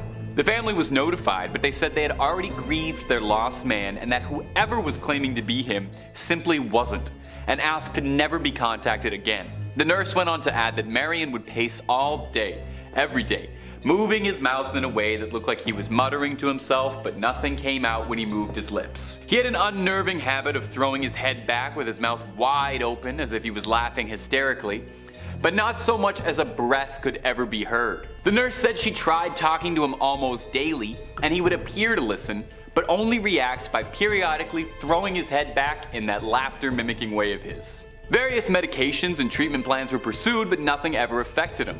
Therapy was tried as well, but all that would happen was Marion would just grin and start pacing again. She goes on to say that on her last day, she saw Marion pacing in the parking lot, throwing back his head to laugh. She closes by saying all those years she'd wondered, Was he a ghost? And all those years later, she still doesn't know. Click through and listen to as many top 5 scary videos as your ears can handle. Moving on. Number 4, the things that go bunk in the night. Now you would never ever believe this, but our next story comes from Reddit as well. A similar thread, a similar question. What's the most paranormal thing you've ever experienced? Lots of good ones to pick from, but this one from Mad Rampager really stood out for me. I used to be in the military. The training camp bunk that we lived in was said to be haunted. Occasionally, our stuff would go missing and reappear in weird places, like under our bed or inside a bag that we'd zipped up and stuff. No big deal, right? Weird things happen, and I mean human error and all that. Well, then came the instance that freaked everybody out. It was night after lights out, and my friend was on his phone texting his girlfriend. Most of us had been drifting off to sleep and we were lying on our beds when suddenly my friend heard the shuffling of feet from the corridor. So, thinking that it was our sergeant, he quickly hid his phone under his pillow, rolled over on his side, and tried to get to sleep. What happened next still chills me to the bone to this day. While he pretended to sleep, he heard someone right behind him at the other end of the bed saying, "Don't worry, you can continue to pretend to sleep." I could have dismissed this as a figment of his imagination, except me and 5 other people around him heard it. Creepier still, there was no one there. And weirdly, it sounded like the voice of a young girl that had said it. For reference, our camp was in the middle of an island and was set up away from the main admin building. The island had been closed by the government for army training purposes for the past 15 years, so there were definitely no civilians around, let alone any children. To make matters freakier, when we came back from our weekend home leave, there was a bunch of hair on his bed, neatly bundled up, long and jet black, and underneath his pillow was a note. Remember me? Now, as I said, we're in the middle of a forest, in the middle of an island, and at that point in time, there were no female recruits whatsoever on the island. Our bunks were locked for the weekend, and the duty sergeant had no idea what had happened. We never spoke about it again after that night, and it still chills me every time I think about it. Number 3, old friends. Our next story is from a Reddit thread asking, "What's your ghost story?" And I gotta point this one out just because it was too funny, but the original poster included the title in brackets, "Serious?" to deter any would-be paranormal pranksters. Just serious ghost stories, please. Luckily, Redditors obliged. User Barbed Cats shared this terrifying tale. When I was 37, I went to my high school reunion. I flew into the nearest airport and rented a car. The distance was about 35 miles through a very rural and almost abandoned part of the country. About 3 miles outside of town, I see someone on the side of the road flagging me down. Up in the North Woods, no one ever leaves someone else stranded, and it would turn out that the guy standing there was somebody I'd actually been to school with, my old friend Jim. Jim gets in the car and we start talking, catching up. I hadn't seen him in 20 years, but he still looked the same, maybe just a little bit older. We get to town and I ask him if he wants to come to the reunion with me and have a drink. He says no, just take me back home. Jim's parents had lived only a few blocks from my grandmother's, and I turned in that direction, but he said to take him to the part of town that really was just the outskirts, up by the fairground and the cemetery. There was a mobile home park out there, and I figured that must be where he lived. When we reached the end of the turn, he said, "Just drop me off here. It was nice to see you again," and he walked off into the night. So I went to the high school reunion, met up with some old classmates, and we start to talk. Now please understand me here. I am stone cold sober, nor do I ever take anything harder than soda. Tired after a 13-hour flight, but I was completely sober.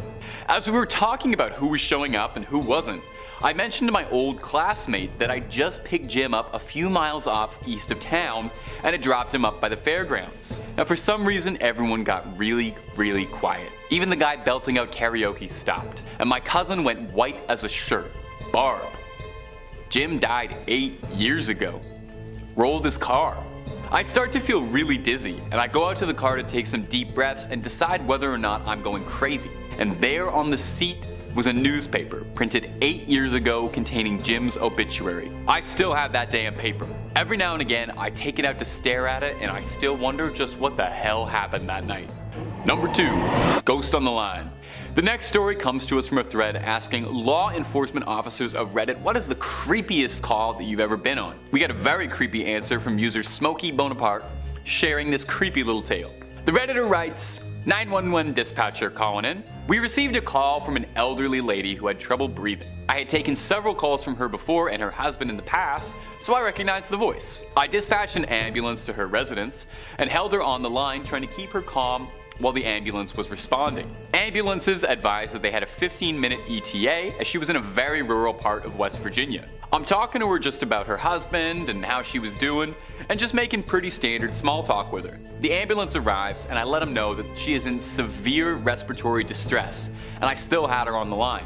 I let her know the ambulance is coming to her door, to go answer the door, and she says okay, and hangs up the phone. Oh, that's pretty normal, right? Well, here's where it gets very weird. The EMT and paramedic on scene call back about a minute after, and they say that no one is answering the door. We have a sheriff in the area pulling on scene about that time. The sheriff unit confirmed the address, and he's breaching the door to make access to the PT. 5 minutes go by, and the paramedic on scene radios to ask me who called. I tell him it was the elderly woman who lived on residence. He tells me he's going to call this in and he needs to speak with my shift supervisor. We get him over to the supervisor, and the supervisor confirms the same information I relayed, that it was all correct, and asks what's going on.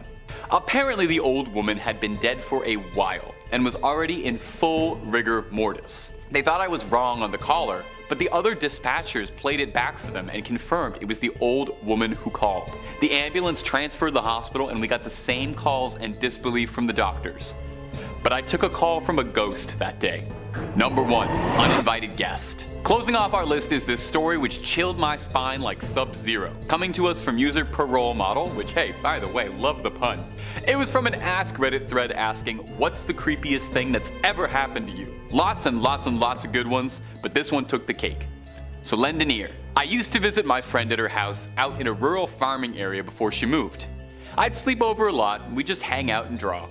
I usually slept in the living room and on the couch, and there were 2 mirrors in the room that were fairly close to the TV. When the TV was off and I was walking by, I started seeing shadows move behind me.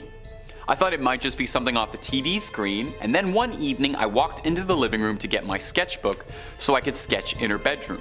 I bent over and picked it up, stood up straight, and I looked in the mirror and saw a man behind me. A man standing in the hallway leading to the living room. He was average height, bald, and a bit old. I turned to look at him and no one was there.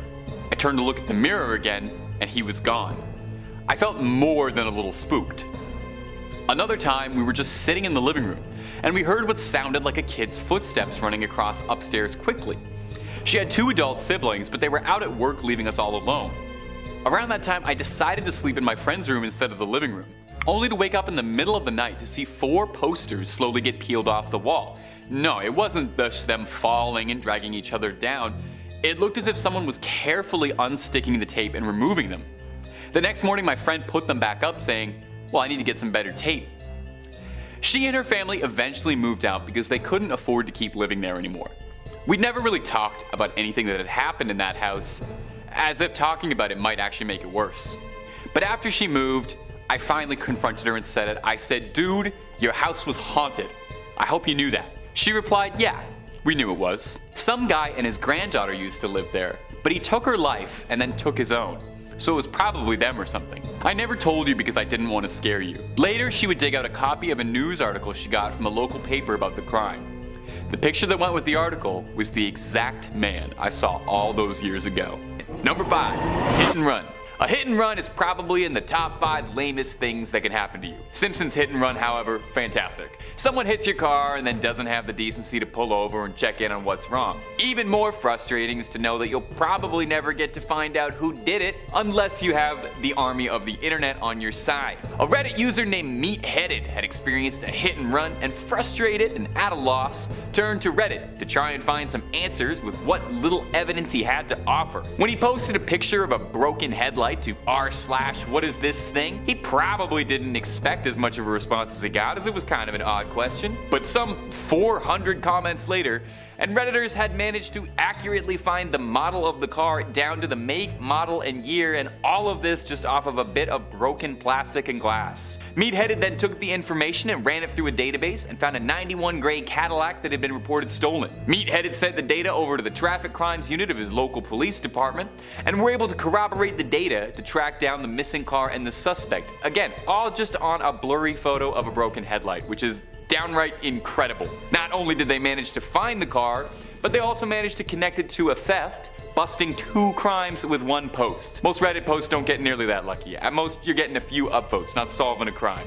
And if you've got a love for scary videos, my friends, let us know. Subscribe to catch more of them every day, twice a day. Let's keep going. Number 4, phone scam.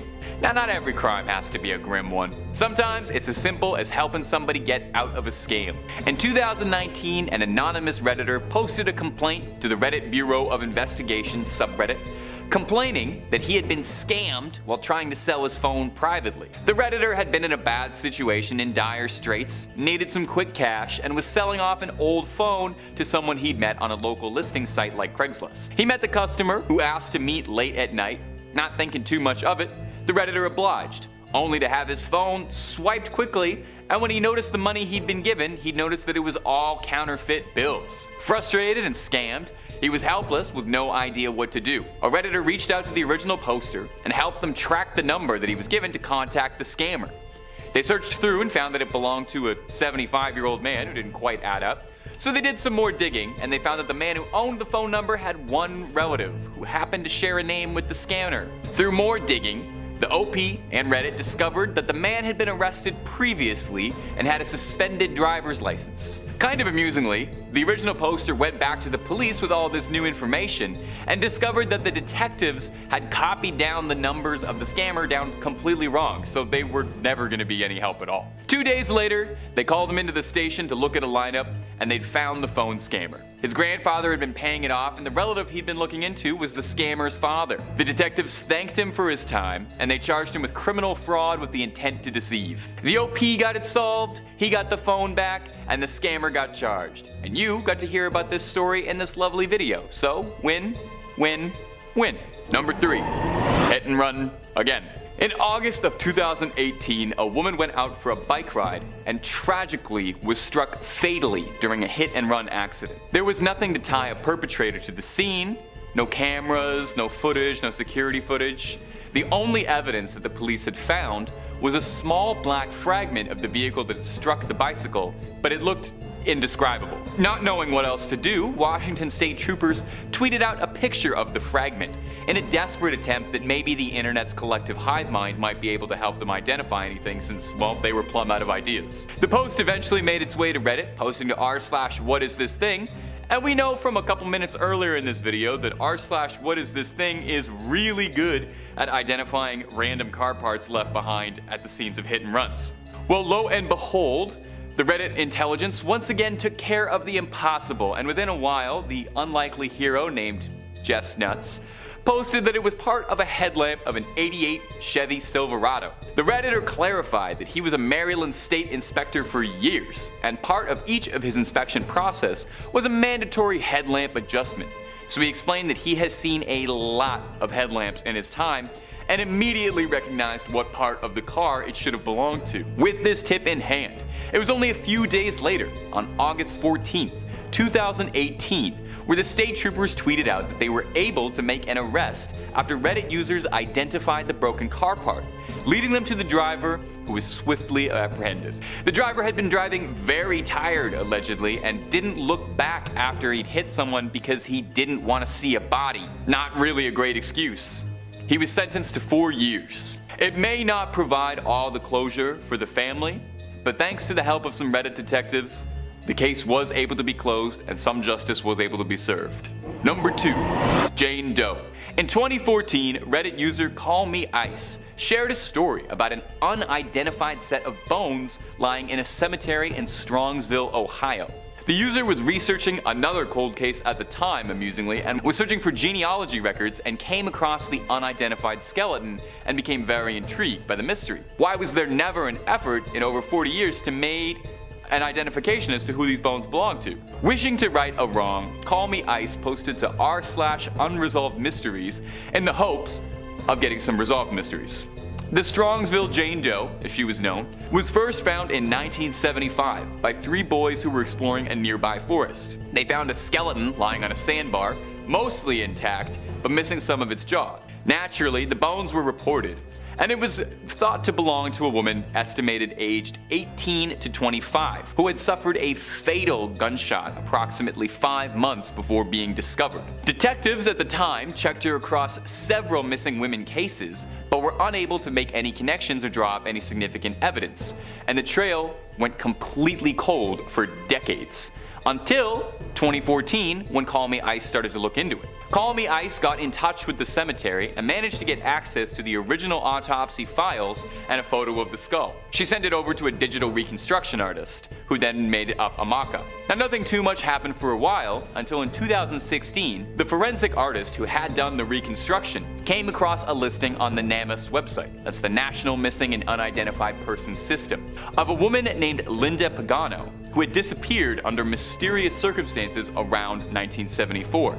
She'd come home from a concert and gotten into an argument with her stepfather and supposedly left to go visit her mother, where she was never seen again after.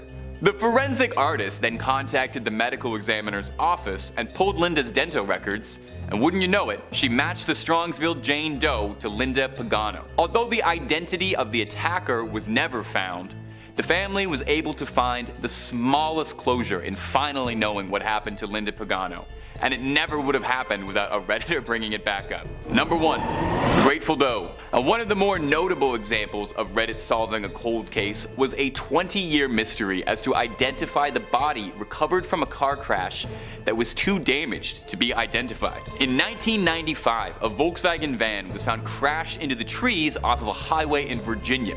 The driver was able to be identified, but his passenger unfortunately wasn't. A pair of Grateful Dead tickets in his pocket led to him being dubbed the Grateful Doe as a pseudonym. For 20 tragic years, the man was never identified, and the case was completely cold, with nary so much as a link. Until a Redditor caught wind of the case and was intrigued by it and opened it back up herself. The user then made a subreddit specifically for this case called r/Grateful Doe, and suddenly there was all this renewed interest from the greater collective of people working pro bono to try and find any connections they could. Digital reconstructions of the face, composite sketches, all this. Eventually, this caught the attention of someone who was sent an image of one of the composite sketches and said that it looked identical to his old roommate. After getting in contact with the roommate, he pointed the subreddit into the right direction, saying that the Grateful Doe's name, he thought, was Jason Callahan. Reddit then tracked down Shannon Callahan, Jason's half-sister, who upon seeing the composite sketch was moved and offered to take a DNA test. The DNA test confirmed everyone's hypothesis, and after 2 decades, an ice-cold case with absolutely no leads was able to be closed, and Jason's family finally got a little bit of relief to know what happened to their missing relative. The subreddit Grateful Doe is still active and now serves as a hub for several other cold missing cases, with others frequently being solved every day. Coming in at number 5, Bug-Eyed. We love a good pun from time to time, but this one might just stick with me for the rest of my life. As a person who's worked at swimming pools and summer camps, I've seen all sorts of different stuff get into people's eyes, from sticks, rocks, chlorinated water, bird droppings, and of course, bugs. Hell, I had a gnat fly into my eye while I was biking just last week. But these are all things that can be removed relatively easily if you're careful. They're not trying to make a home in your ocular orb. This story from Reddit user Oscar Devine makes me want to scream, and you're about to find out why. It goes like this. I've told this story before. I'm an eye doctor, and I had a patient come to me with an infected eyelid 2 other eye doctors tried to treat and failed. They were dumping all sorts of medicine into it, and it wasn't getting any better. At this point, it was swollen and painful for weeks with no improvement despite being on tons of meds. Apparently, neither of them thought to flip the lid upside down, you know, the gross trick that some kids do with their upper eyelids. It was a painful maneuver for her very swollen eyelid, which might explain it. Anyhow, there appeared to be what looked like a visible abscess inside the tissue with thick, gooey material.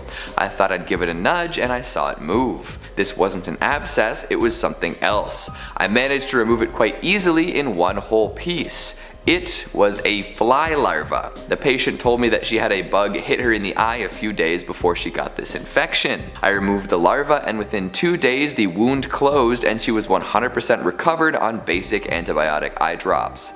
Yes, I do have the photos for this case for those interested. I mean, I for one Am not interested. Walking around with a larva in your eyelid for weeks and not bothering to figure out what it actually was? What if it was like wriggling around in there? What if it decided to start crawling around and looking for food? This is the kind of body horror I would expect in a movie, not real life. Although, what is real life if not horror? Let's keep moving. Coming in at number 4, we've got some unwelcome tenants. This is a personal fear of mine played out right before someone's very eyes. The idea of a silent, sneaky, and altogether uninvited individual deciding that the nooks and crannies of my home are free real estate just drives me nuts. And the worst bit is you're living in blissful ignorance of this until something finally sticks out and other patterns reveal themselves. Those bumps in the night? That wasn't the house settling or whatever other explanation your grandmother might have given you. That was a squatter moving around in the dark. All that food seemingly going missing. It sure wasn't partially forgotten midnight snacks or your friends being greedy, if you know what I'm saying. Those times the motion sensing lights went off in the middle of the night. Not mice, raccoons, or squirrels. Boy, oh boy. User IEAMS85 told their tale in a thread about this particular occurrence. For about a year I lived in a house with 4 housemates. We had a pretty big backyard with a garage and a tool shed that we never used, ever. We also had motion detector lights. 2 of my housemates were very superstitious and believed in ghosts and spirits and such. They also liked to get high on different substances. The lights in our backyard would go off randomly. I assumed it was animals, my housemates were sure it was a ghost. One of them told us she'd seen a man ghost looking through our window when she was high on shrooms. They thought it was scary. I thought nothing of it because, well, yeah. A few nights later, drunk me thought I saw a man through the mesh door to the backyard. I just thought my mind was playing tricks on me because my housemates kept talking about the ghost. Eventually I moved out to go back to my home country, and about 6 months after that I FaceTimed with one of the housemates. Turns out we hadn't seen a ghost. A homeless man had been living in our tool shed for God knows how long. Gave me the creeps for sure. All this happening pre-pandemic is horrific, right?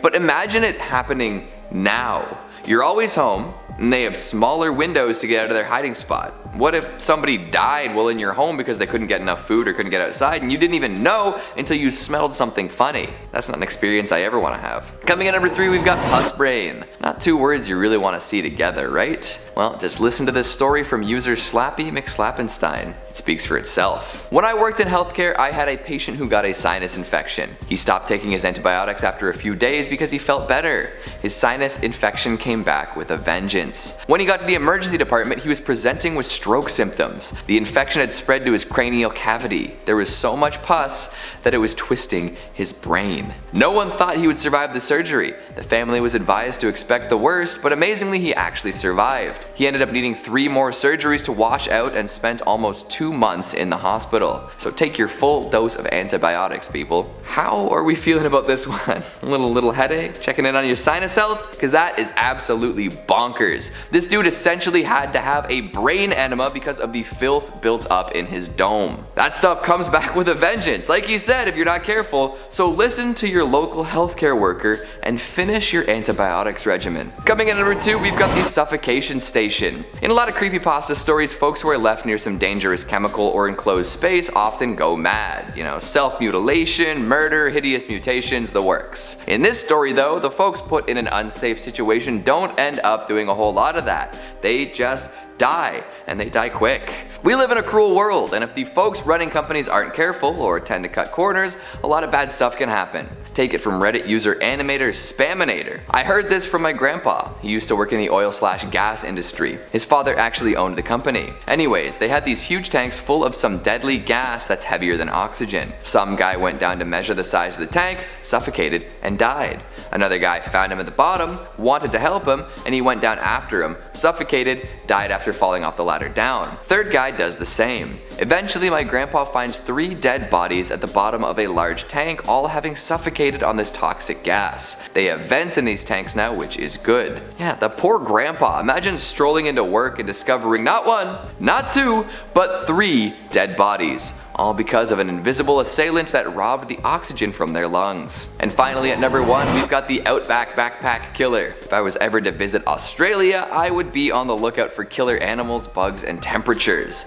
In fact, killer people probably wouldn't even cross my mind. However, as this story shows us, murderous lunatics can be anywhere at any time. User Passometer has this story to tell. I met a guy who'd been traveling Australia with a couple friends, hitchhiking around as many of us have done. One of his friends told him that they were near his distant uncle's house, whom he'd never met before. He got a phone number from a family member, and as they had hoped, the uncle offered them a place to stay. He picked them up in town and drove them out to his rural property way out in the bush. They said he seemed like a pretty normal guy, friendly and cheery. When it was time to set up a place to sleep, the uncle took them to a closet that was totally full of sleeping bags and bedrolls. They didn't think much of it at the time and all grabbed the kit and set up on the living room floor. They stayed a couple days and nothing out of the ordinary happened, but afterwards the uncle drove them to the bus station and they continued on their way. About a year later, the man was arrested and charged with several counts of murder. He was the man who was picking up young hitchhiking backpackers and slaughtering them. The guy who told me this story was 100% certain he had slept in the sleeping bag of one of his victims. And now this guy has to walk around for the rest of his life with the knowledge that he slept in a death sleeping bag. Definitely the kind of story that ends up as the central focus of a true crime podcast. So the world doesn't look so sunshiny now, does it? After spending about a year or so indoors, far away from other people, some folks might just opt not to return to the planet at large. And after hearing these stories, I don't really blame them. Kicking us off at number 5, we've got r/no sleep. If creepy stories are your jam, then this is the place to start. Creepypasta fans flock to this subreddit to read and write the next generation of scary online stories. As one of the better known freaky subreddits, No Sleep has over 1.4 million subs. After opening its doors about 10 years ago, it's become the premier destination for creatives and spook seekers alike. As the name implies, it's the classic read till 4 AM and then realize it's totally dark and you can't move site. If you want to fall down a rabbit hole of scary stories, this is the place to do it. You read one, and then another, and you keep going until your brain is 100% composed of scary internet stories. This, contrary to popular belief, is actually healthy. What makes No Sleep a special place for campfire story enthusiasts is the set of rules that make it a wonderful community. It's easy to dampen enthusiasm and discourage active posting if everyone's already crapping all over what's being written. So to keep the "this is so fake" crowd at bay, they have an overarching rule. Everything here is true, even if it's not. This makes for more fruitful discussion, keeps ideas flowing, and allows for more creative collaboration. No Sleep is full of well-known online horror gems like The Limping Woman, Search and Rescue, Mimicry, and more. Enjoy your insomnia. Coming in at number 4, we've got r/paranormal. Now, if you've decided that fiction posing as reality isn't quite your speed, you can take a trip to the wild world of the paranormal. Investigators and enthusiasts alike gather here to swap tales of spectral encounters and really dig deep into the stories that others are telling. Unlike on No Sleep, skeptics and the totally reality-centric are encouraged to get to the bottom of each post. Nothing is off limits as long as it's relevant and paranormal related. Here, exorcisms and cursed objects are discussed with photos, videos, and written accounts to back them up. Recently, we talked about a cursed statue that first gained notoriety on r/paranormal, which is a primetime example of the kind of stuff to expect. Ghosts, ghouls, curses, cryptids, you name it. If it doesn't fit into the well-established version of reality that most folks subscribe to, you'll likely find it here. Connections between amateurs and experts are made here too. Folks experiencing their first real scare can come to seek advice on how to deal with it, or potentially on how to resolve any number of freaky happenings. And it's not all problems and solutions though. Some topics brought up in this board are actually unexplainable though, compounding the mystery and creep factor. Videos of objects moving when they really shouldn't, threads of crime scene cleaners experiences, unexplainable security footage, and more await. A very popular, very unnerving category of posts is things kids said. You know, children with knowledge of things that they really can't explain. Past lives, ghost sightings, and more. That's the last thing anyone wants to hear. Portents of doom from innocent youngsters. Hopefully they're not possessed. Coming in at number 3, we've got r/Unresolved Mysteries. So less mystical and more mystery this time. This subreddit is dedicated to all sorts of unsolved disappearances, unexplainable crimes, unbelievable happenings, etc. If you've ever watched a true crime documentary with a bunch of loose ends or read up on the many cold cases that are out there getting colder by the day, you'll know what this is all about. People leaving home and never coming back after being sighted outside a sketchy gas station. Families going on vacation and remaining away. Updates on famous criminals who have never been caught, the whole shebang. And while a great deal of the mysteries involve missing people and conspiracies related to the functioning of well-moneyed celebrities, there are also some mysteries that are just plain strange. Prisoners who refuse to disclose their identity to anyone, remaining 100% anonymous. Investigations into the glitter industry. Trying to figure out why Corbin Blue's Wikipedia page is so well translated compared to other more bankable stars. A thread of Redditors who vanished after asking questions that may have hit a little too close to home. That last one is particularly worrisome, especially if you're interested in stuff like this. Speculation is encouraged and folks should be ready to bring in evidence and research if they want to push their narrative. It's stuff like this that opens up whole worlds that you may have never known about, and maybe after falling down the rabbit hole, wish you avoided. I think the scariest thing about Unresolved Mysteries though is the large number of amateur podcasts it inspires. Coming in at number 2, we've got r/Let's Not Meet. Have you ever read the missed connections section of any publication? How many of those do you think ended well? And how many were posted by a creepy guy who thought he was getting somewhere before whoever he was pursuing ditched? Sometimes you might get a ghost world scenario, but how well did that work out for everyone? Not great. r/Let's Not Meet is based on the concept of another similar subreddit called r/Let's Meet. Basically a giant online classified ad board where folks who are really into an interaction with an individual can try their hand at meeting a second time.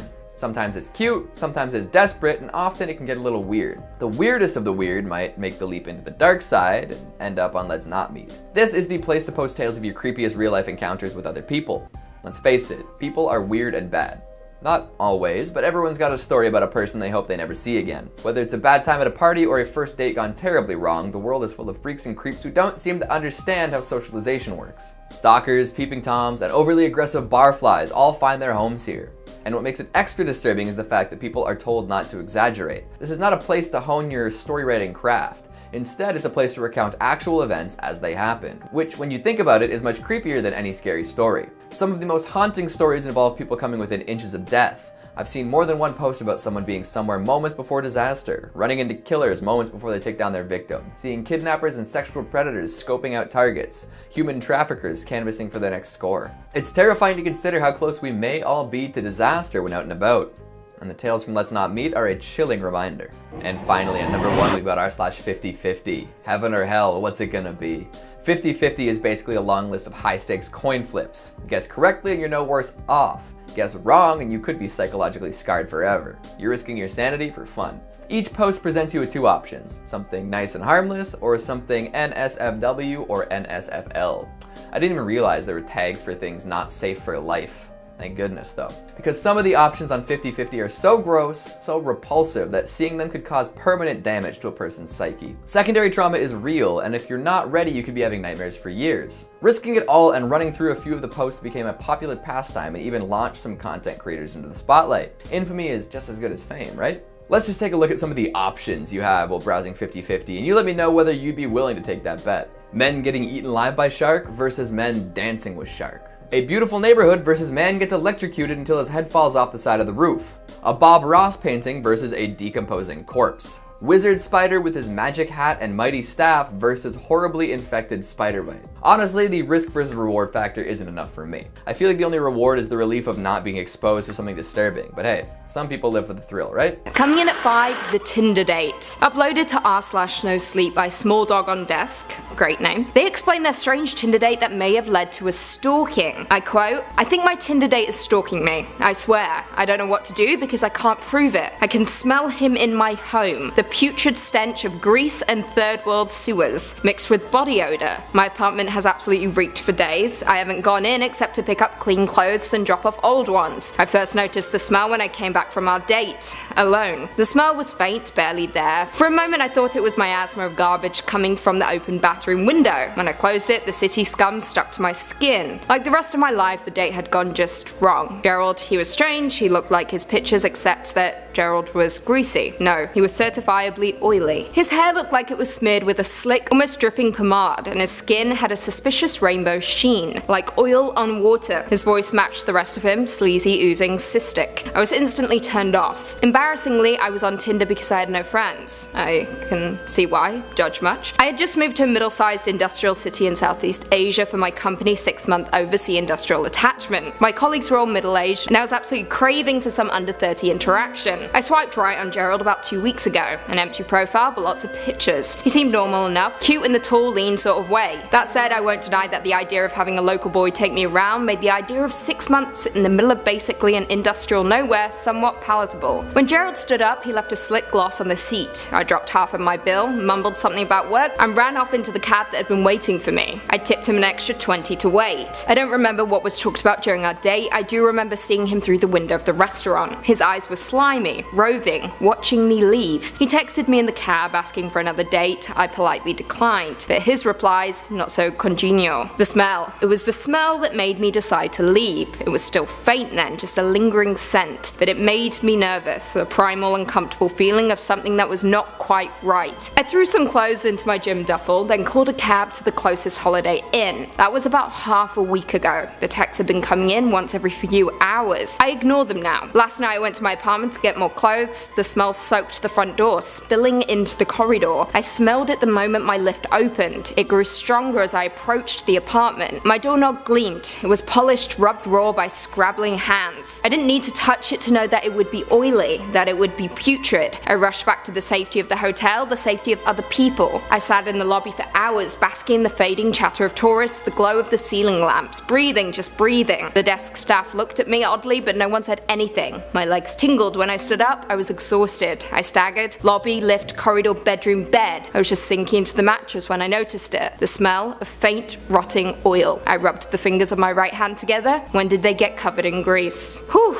Okay, I'll say that the scariest part of this story initially was the girl's judgment. She tore in and she tore hard. Respect. However, the ending definitely gave me chills. Coming in at 4, the man in the apartment. Posted to r/no sleep by reality subsides, they said, I quote, "There's a tiny man living in my apartment. He roams around when I'm there, moving from place to place, but I can never actually look at him. I'll see him out of the corner of my eye, sitting on a counter, kneeling on the floor, always looking at me, but as soon as my eyes dart in his direction, turns out it was just a lamp or a shoe or a cup. He's just always in my peripheral vision. I didn't see him often when I first moved in. I'd occasionally notice a strange shape in the corner, but after looking over would always pass it off as my imagination. It's my leaning backpack. It's just the garbage can. I'd tell myself that I was just tired or hungry or drunk. I never really thought about it, then I began to see him more and more often. He began to take shape, to be immediately recognizable. What used to be a vague black shape became something with color, definition, depth. What I used to be able to shrug off as nothing became something real, something ominous. He began to have a presence. I'd still look over, always with the same result, always trying to convince myself I was just seeing things. Eventually I couldn't ignore it anymore. There was something there, it wasn't my mind. He used to startle me, now he terrifies me. The innocent, silly realization of, oh, I thought that stack of newspapers was a person is gone. Now he's grown an anonymous presence, replaced with a heavy feeling of dread. I've started to see him always. He never leaves, he's always sitting there in the shadows in my peripheral vision watching me. Sometimes I'll try to ignore him for long stretches of time. I won't look over at him. I won't acknowledge him. I'll just pretend I don't see him sitting over there, staring at me. I'll just go on about my business. This is when he began screaming. The first time it happened, I was sitting on my couch watching TV. I could see him in the corner, standing there, staring at me, but I tried to ignore him. I tried to drown him out with the television, turning it up louder and louder so it would capture my attention and make me forget about him. I'd still see he was there, but he'd stay in my periphery. I refused to look at him. I remember watching the show, his presence momentarily forgotten, when suddenly he was right next to me, like he instantaneously leapt forward. He was right next to me. I could feel him staring at me. He screamed, the loudest thing I've ever heard, deafening and mind-consuming. I jumped and reflexively looked over, but it was just my jacket draped on the armrest of the couch,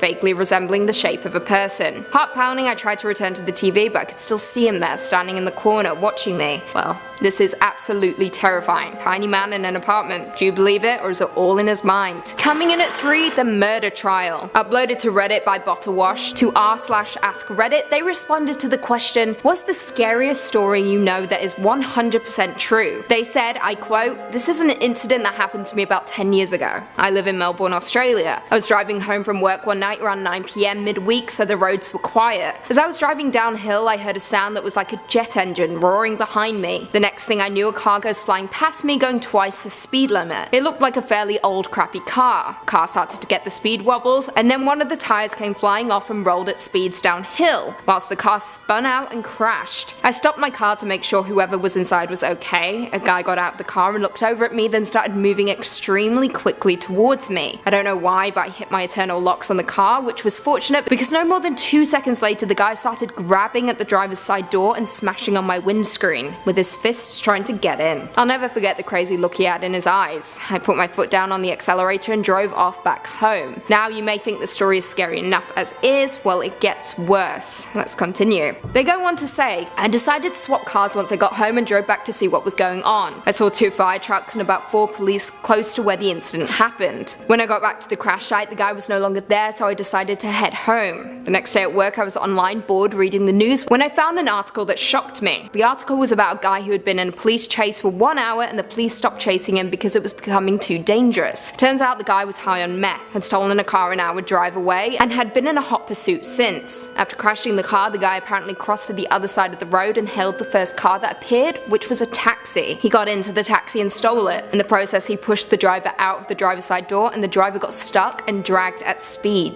The driver died from the incident. I called the police and had a detective assigned to me. He fingerprint checked my car and got a statement. I had to testify in the Supreme Court as a key witness in a murder trial. The guy got 30 years and they told me that my testimony was one of the main factors in convicting him. Whoa, how terrifying is that? Remember, always lock your doors, you never know who you might come across down a quiet road. Coming in at 2, Grandma's light is always on. Uploaded to r/nosleep by Saint Entropy, they said, I quote, "In one corner of my grandma's living room stood a lamp that was always never turned off. She would change the bulb every week like clockwork, waiting until the afternoon sunlight poured through the windows and filled the room. Even then she hurried, holding her breath until the deed was done and the lamp was back on. I would ask her about it once in a while. Each time she would smile softly, tussle my hair and probably change the subject. I didn't learn the truth until I was 13, the first time I turned off the lamp. I just wanted to see what would happen. Grandma screamed when she walked into the darkened living room, a plate of cookies falling from her hands and crashing to the floor. I could hear her praying under her breath as she raced to turn the light back on. Tears were shining in her eyes when she turned to me, her lips pressed thin. Without warning, she slapped me hard across the face. She gathered me up in her arms and begged for forgiveness. She then finally told me about the lamp. It was a ghost light, she said. Ever since she and my grandpa had bought the house back when they first arrived in America, the spirits of the dead had plagued her. She ended up asking grandpa for help. It was he who had first lit the ghost light, and as long as that beacon burned through the darkness, she had never seen another spirit. Something woke me later that night. I lay in bed listening to the darkness until I heard scratching coming from the living room. Rats were the last thing I wanted to deal with at the moment. I rolled over with a groan, determined to ignore it until the morning. The scratching continued, constantly jerking me from the edge of sleep. I threw the blankets off and stormed out into the hall. I didn't bother turning on the lights as I made my way to the living room. I knew every inch of the house and I moved confidently through it. I was furious at having been woken and my anger was ill prepared for what I found. An elderly woman was crouched in the corner, her gaunt back to me. She was scratching at the floor where the walls met, stopping every few minutes to cock her head. I had no idea how this woman had gotten into my house, and though it was obvious she needed help, my hand shook as I reached out to gently squeeze her shoulder. I meant to ask where she lived, who her caretaker was, but the words were driven from my mind when she turned and I saw her face. Her eyes were solid black, bottomless pits that didn't reflect the moonlight. Her jaw hung impossibly open, unhinged, and the dark tunnel of her mouth spiraled down into her throat. I had a moment to realize who she was, to recognize the familiar map of wrinkles in her face, the curls of her wispy hair. Then my grandma screamed. I shrieked, stumbling backwards away from the nightmare in the corner. My arms flailed in the air, reaching for the nearest lamp, and my hands touched the ghost light. I yanked the chain, filling the room with light, and she was gone. I never turned off the ghost light after that. After letting the bulb burn out one evening, I began changing it every week just as Grandma had. Eventually I got married, and luckily for me, my wife was tolerant of my strange fixation on the lamp. The light continued to burn, and I lived my life happily enough. Whew, this one truly shook me. There's something about the supernatural that I just don't want to mess with. Keep those lamps turned on, folks. And finally, in at number 1, kidnapping. Posted to r/nosleep by Nix2307, they describe how 7 years ago when they were 12-13, something awful happened to them. I quote, "I was walking home from school. It was mid-June. I'd just parted ways with my friend and I had 15 minutes to walk by myself before I got home. I noticed while I was walking with my friend that I kept seeing the same red van along our journey. Now we usually go a longer way so we can walk with all our friends, but this red van just kept popping up. Now I didn't think much of it, I just thought they were different vans, but after a few times I decided to memorize the number plate. After my mum had told me to do so if I ever felt like I was in danger, or if something just didn't feel right. I parted ways with my friend and started on my journey home. I decided to take a route that's a little longer than the one I usually take just because I didn't feel comfortable walking through the park by myself, and I just had a bad feeling through the whole walk home like something bad was going to happen. I was only a few streets away from my home when the red van started to just crawl behind me. This man looked in his late 30s, early 40s, popped his head out and started to try and get my attention, and started catcalling me. I remember looking at him and just telling him that I'm not interested and to leave me alone, but that just angered him. He started screaming at me, telling me to get in the van. I'll forever remember his teeth, those disgusting yellow rotting teeth. They were like something from an anti-smoking advert to scare people into quitting. I told him that I would call the police if he didn't leave me alone. He proceeded to laugh in my face. He sped off a little forwards and parked the van, and he was waiting for me to walk past. I crossed the road and started running, trying to lose the man. Just when I thought I lost him, there he was, pulling up next to me. The sliding doors on the side of the car opened and there was another man there trying to grab me and pull me in. I screamed like there was no tomorrow. The man managed to grab my shoulder and I just bit him until I could taste blood. The man let go of me and I ran for my life. I jumped in the bush and hid. I waited until I didn't see the van for at least 30 minutes before I ran home. As soon as I got in, my parents started questioning me. I broke down crying and told them everything. They called the police and I gave them my statement, but nothing ever came of it. I refused to walk home until I turned 16. This is absolutely terrifying. There is nothing more horrible than a child getting abducted. Thank God she reacted the way she did. Stay safe out there, kids. Kicking off at number 5, the recurring dream. And this story from Reddit user Just Another Gamer is a visceral and horrifying reminder that lingering in the deep recesses of the human mind are some truly perplexing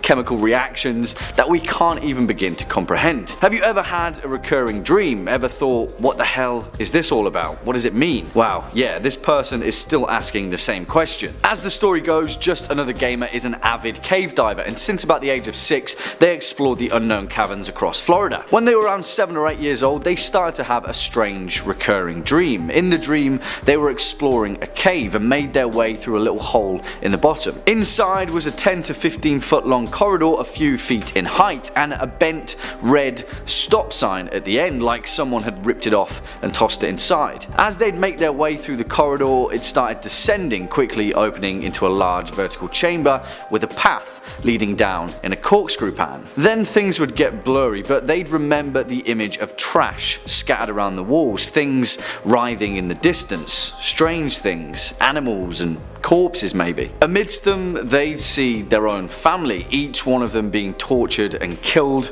but in the dream, all they could do was scream. Our narrator had this dream for years and years, always the same thing, until 7 or 8 years later, when they were around 15, they went on a caving trip with their father, a place called Dog Drop out in the Tampa Bay area. While when they were descending on a 30-foot rappel, they felt a strange, familiar feeling.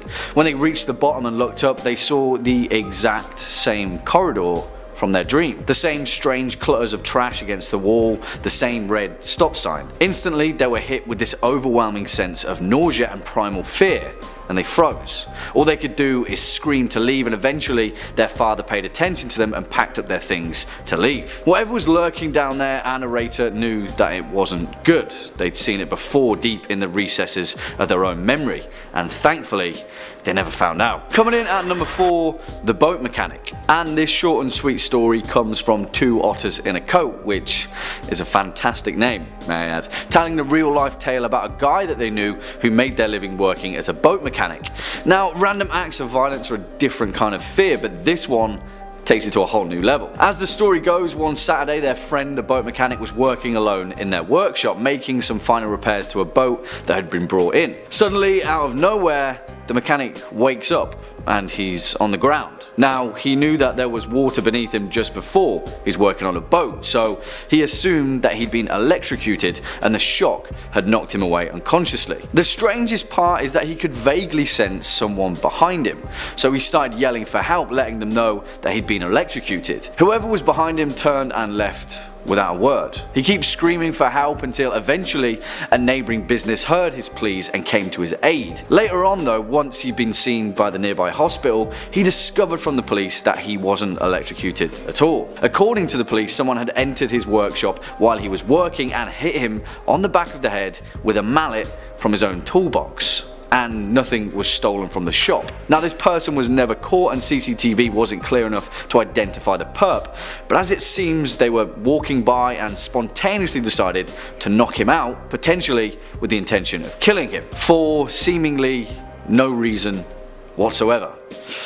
Now that's terrifying. Next up at number 3, the closet. This story comes from Tighty Whitey's 37, which is as the story goes, back in 2002 they were living in an old apartment that had been built back in the year 1900, making it just over 100 years old when they moved in. Now, everything in the apartment was great apart from one thing: the bedroom, and in particular the closet in the bedroom, which gave them the unnerving feeling that someone or something was watching them when it was left ajar. So much so that when this particular Reddit user was sleeping, they'd often hear strange gasping noises, and it would seem that they were coming from within the closet. They'd check, nothing there. but for that reason, the closet would always stay closed. A month or so of them staying in the apartment, there was a loud bang on the closet door one night and our narrator was woken from their sleep. It was pitch black, yet they sensed something that emerged from the closet, standing over them, a pressure holding them down in their bed.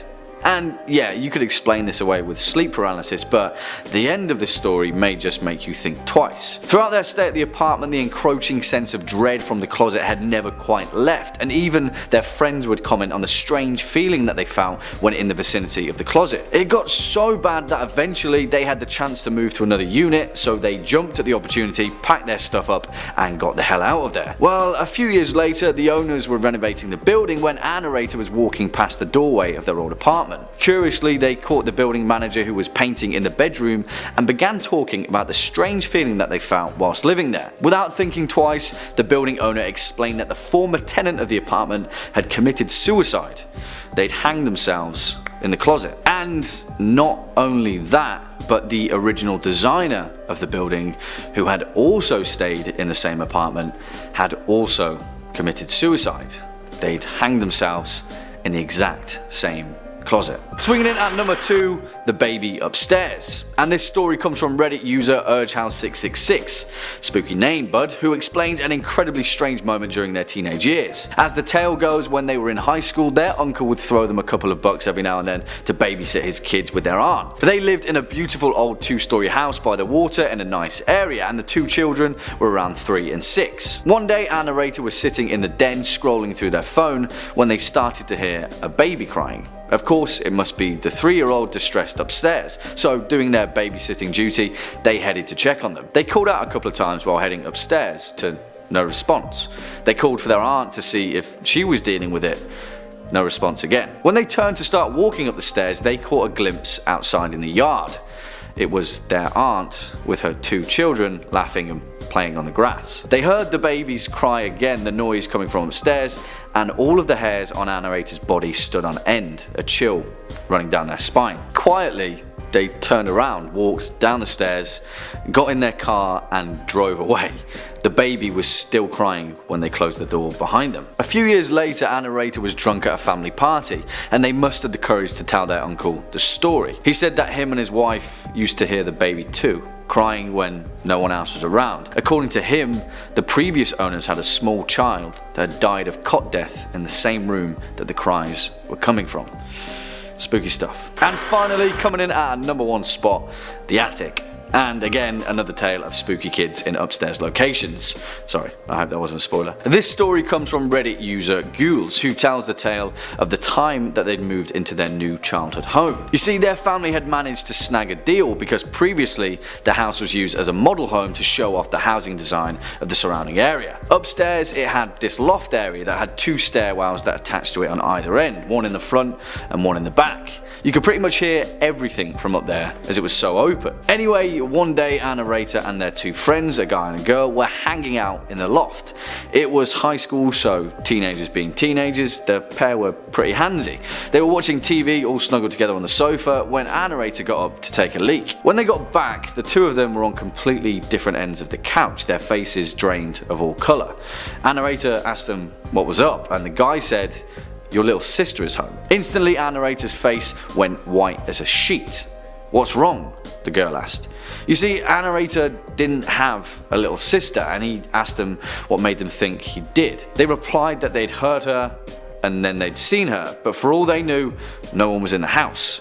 To this day, our narrator's 2 best friends swear that they heard a little girl laugh and run up the stairs, hitting her hand on each step like she was running up on all 4s, like kids do. As it turned out, before it was a model home, a family had lived there and their young daughter had been playing upstairs in the loft. She'd climbed a railing, slipped and fell to her death, and no one thought to mention that fact when they were flipping the house. No wonder they got such a good deal. Number 5 on this list is El Chupacabra.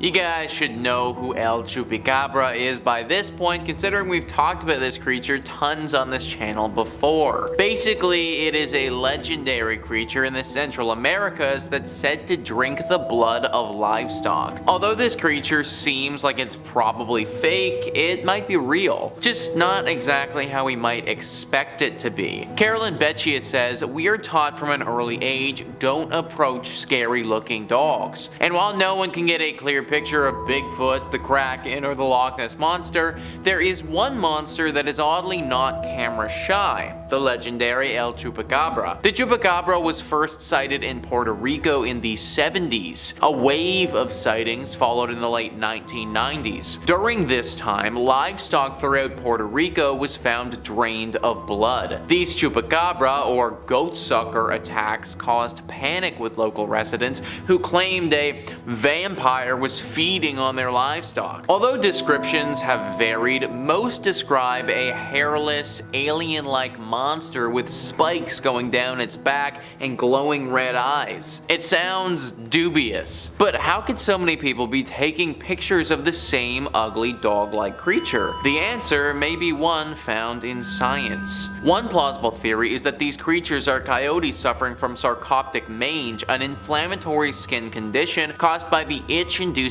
parasite mite scabies. Wolves, dogs, and coyotes infected with scabies will have extreme hair loss, skin shriveling, and constricted blood vessels that can lead to life-threatening fatigue. And while usually a coyote or wolf will have no problems hunting prey, once infected by sarcoptic mange, coyotes may choose to hunt more available meals such as livestock. So it's actually possible that this creature is real, it's just not what we thought at all. I know that this takes away from some of the mystery and lore around it, but ultimately this would make a lot of sense. When you think about it, what's more likely? A space alien comes crashing to Earth and starts sucking the blood of our livestock, or some coyotes get a disease and start doing it instead? I tend to side with the coyotes. Either way though, that doesn't make these coyotes nice or friendly or approachable. Still treat them like you would a chupacabra, with caution. Number 4 on this list is the Stymphalian birds. We gotta go all the way back to ancient Greece for this one.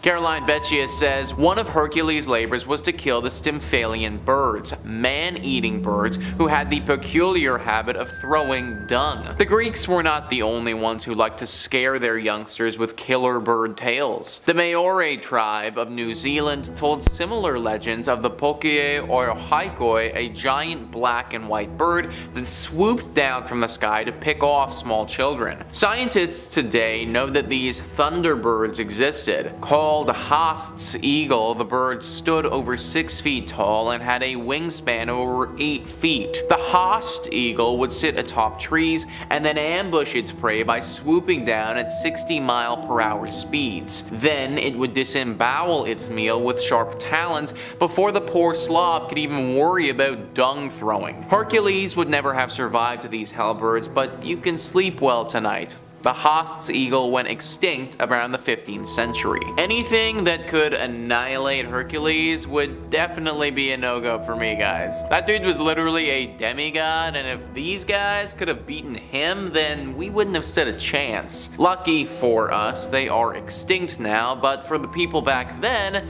they would have had their hands full with these creatures. If, of course, they still had hands and the beast hadn't ripped them off yet. Number 3 on this list is the Kraken. We have one of the most famous folklore creatures here, guys, that as we know now, turned out to be real. The Kraken was especially big in Norse culture. All of those people up there in the Nordic regions feared this wicked beast, as it was said to be able to pull down entire ships with hundreds of men on board. Instances where exactly that happened did actually transpire. Ships with tons of people on them that were literally made for battle would be out on the water, and then boom, Kraken attack and they're toasted. Except it wasn't really the Kraken now, was it? The Kraken looks very similar to an actual animal that we have in our world that is also super deadly and really strong. The giant squid. Giant squids, in case you couldn't tell from the name, are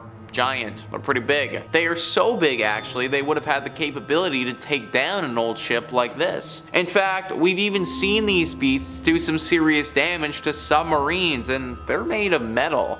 They easily could have sunk a wooden boat from hundreds or thousands of years ago. And if you were a sailor on said wooden boat and you saw this massive creature with several tentacles sucking you to the bottom of the ocean, then you would probably exaggerate what happened as well too.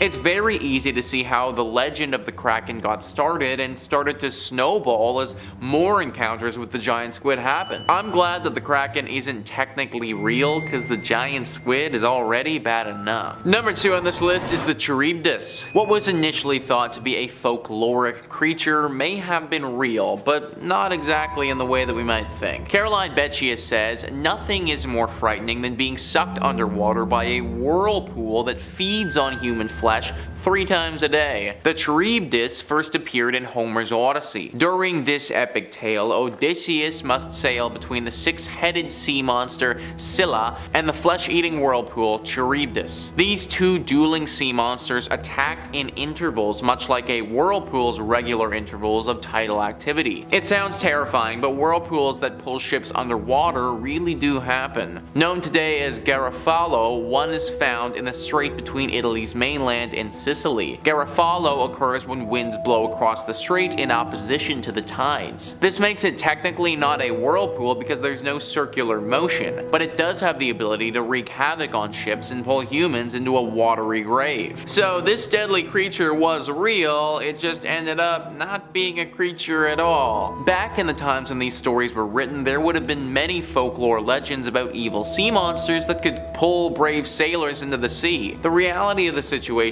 is though that the ships we had back then kinda sucked, and it was a lot easier for the weather and other conditions to sink the ships. That's why there were so many legends of monsters coming from the ocean for so long. Finally, number 1 on this list is the Incubus demon. This demon is an evil demon who is thought to sneak into your home and have sexual relations with you as you're sleeping. This creature is real in a sense. It just so happens that it's actually in our minds. During the witch hunt craze of the 16th and 17th century, people had some really messed up ideas on how human reproduction occurred. One way was for a demon to steal a man's seed and impregnate a helpless woman during her sleep. The monster that stole the precious sperm was called a succubus, and the monster that implanted the sperm was called an incubus. The incubus would sit on top of your chest while you slept, making it impossible for you to move if you woke. Sort of like being assaulted by a possessed sexomniac. But before you condemn medieval people as crazed horn dogs trying to attack innocent women, there is a scientific basis for believing in such monsters. The condition is called sleep paralysis. During sleep paralysis, you are fully awake but cannot move or cry for help. It feels like you've had a stroke, but although it's terrifying, sleep paralysis is harmless. Most sleep experts attribute it to being caught between REM, rapid eye movement, and NREM, non-rapid eye movement sleep. Either way, before sleep stages were understood, we can see how our ancestors would have thought it was a demon sitting on your chest. So literally, this demon creature that apparently attacked people was never real at all. It just felt extremely real from our minds. I've experienced sleep paralysis before, and although I didn't experience any demon thing, I can 100% see how people would have believed this back then. It could definitely have felt like that and would have got people on the lookout for this sick and twisted demon of the night. Starting off 5th place strong, we've got a narrowly avoided death. This tale takes place when long-term nurse Jenny was placed in charge of caring for an elderly woman with no family who was admitted to the hospital when her husband passed away. She didn't speak often, but when she did, it was usually just words that made no sense together. Jenny felt bad for her because ever since she'd arrived, so many of the residents in her area that she, seemed to enjoy spending time with had passed. She put up a picture of each of them next to the pictures of her husband and several others who were probably just family to remember them. Being an extremely empathetic person, Jenny felt sorry for this woman and strived to give her extra attention whenever she could, and formed a bond with the lady. It just seems so unfair that she had, such luck and kept losing people that she cared about. One day she looked at Jenny and said, plain as day, "Sweetie, I think I'm done now," and handed Jenny a picture. It was a picture of Jenny, and she smiled because it touched her heart that she was so important to the old woman. She passed nearly a week later, and poor Jenny cried for days from the loss.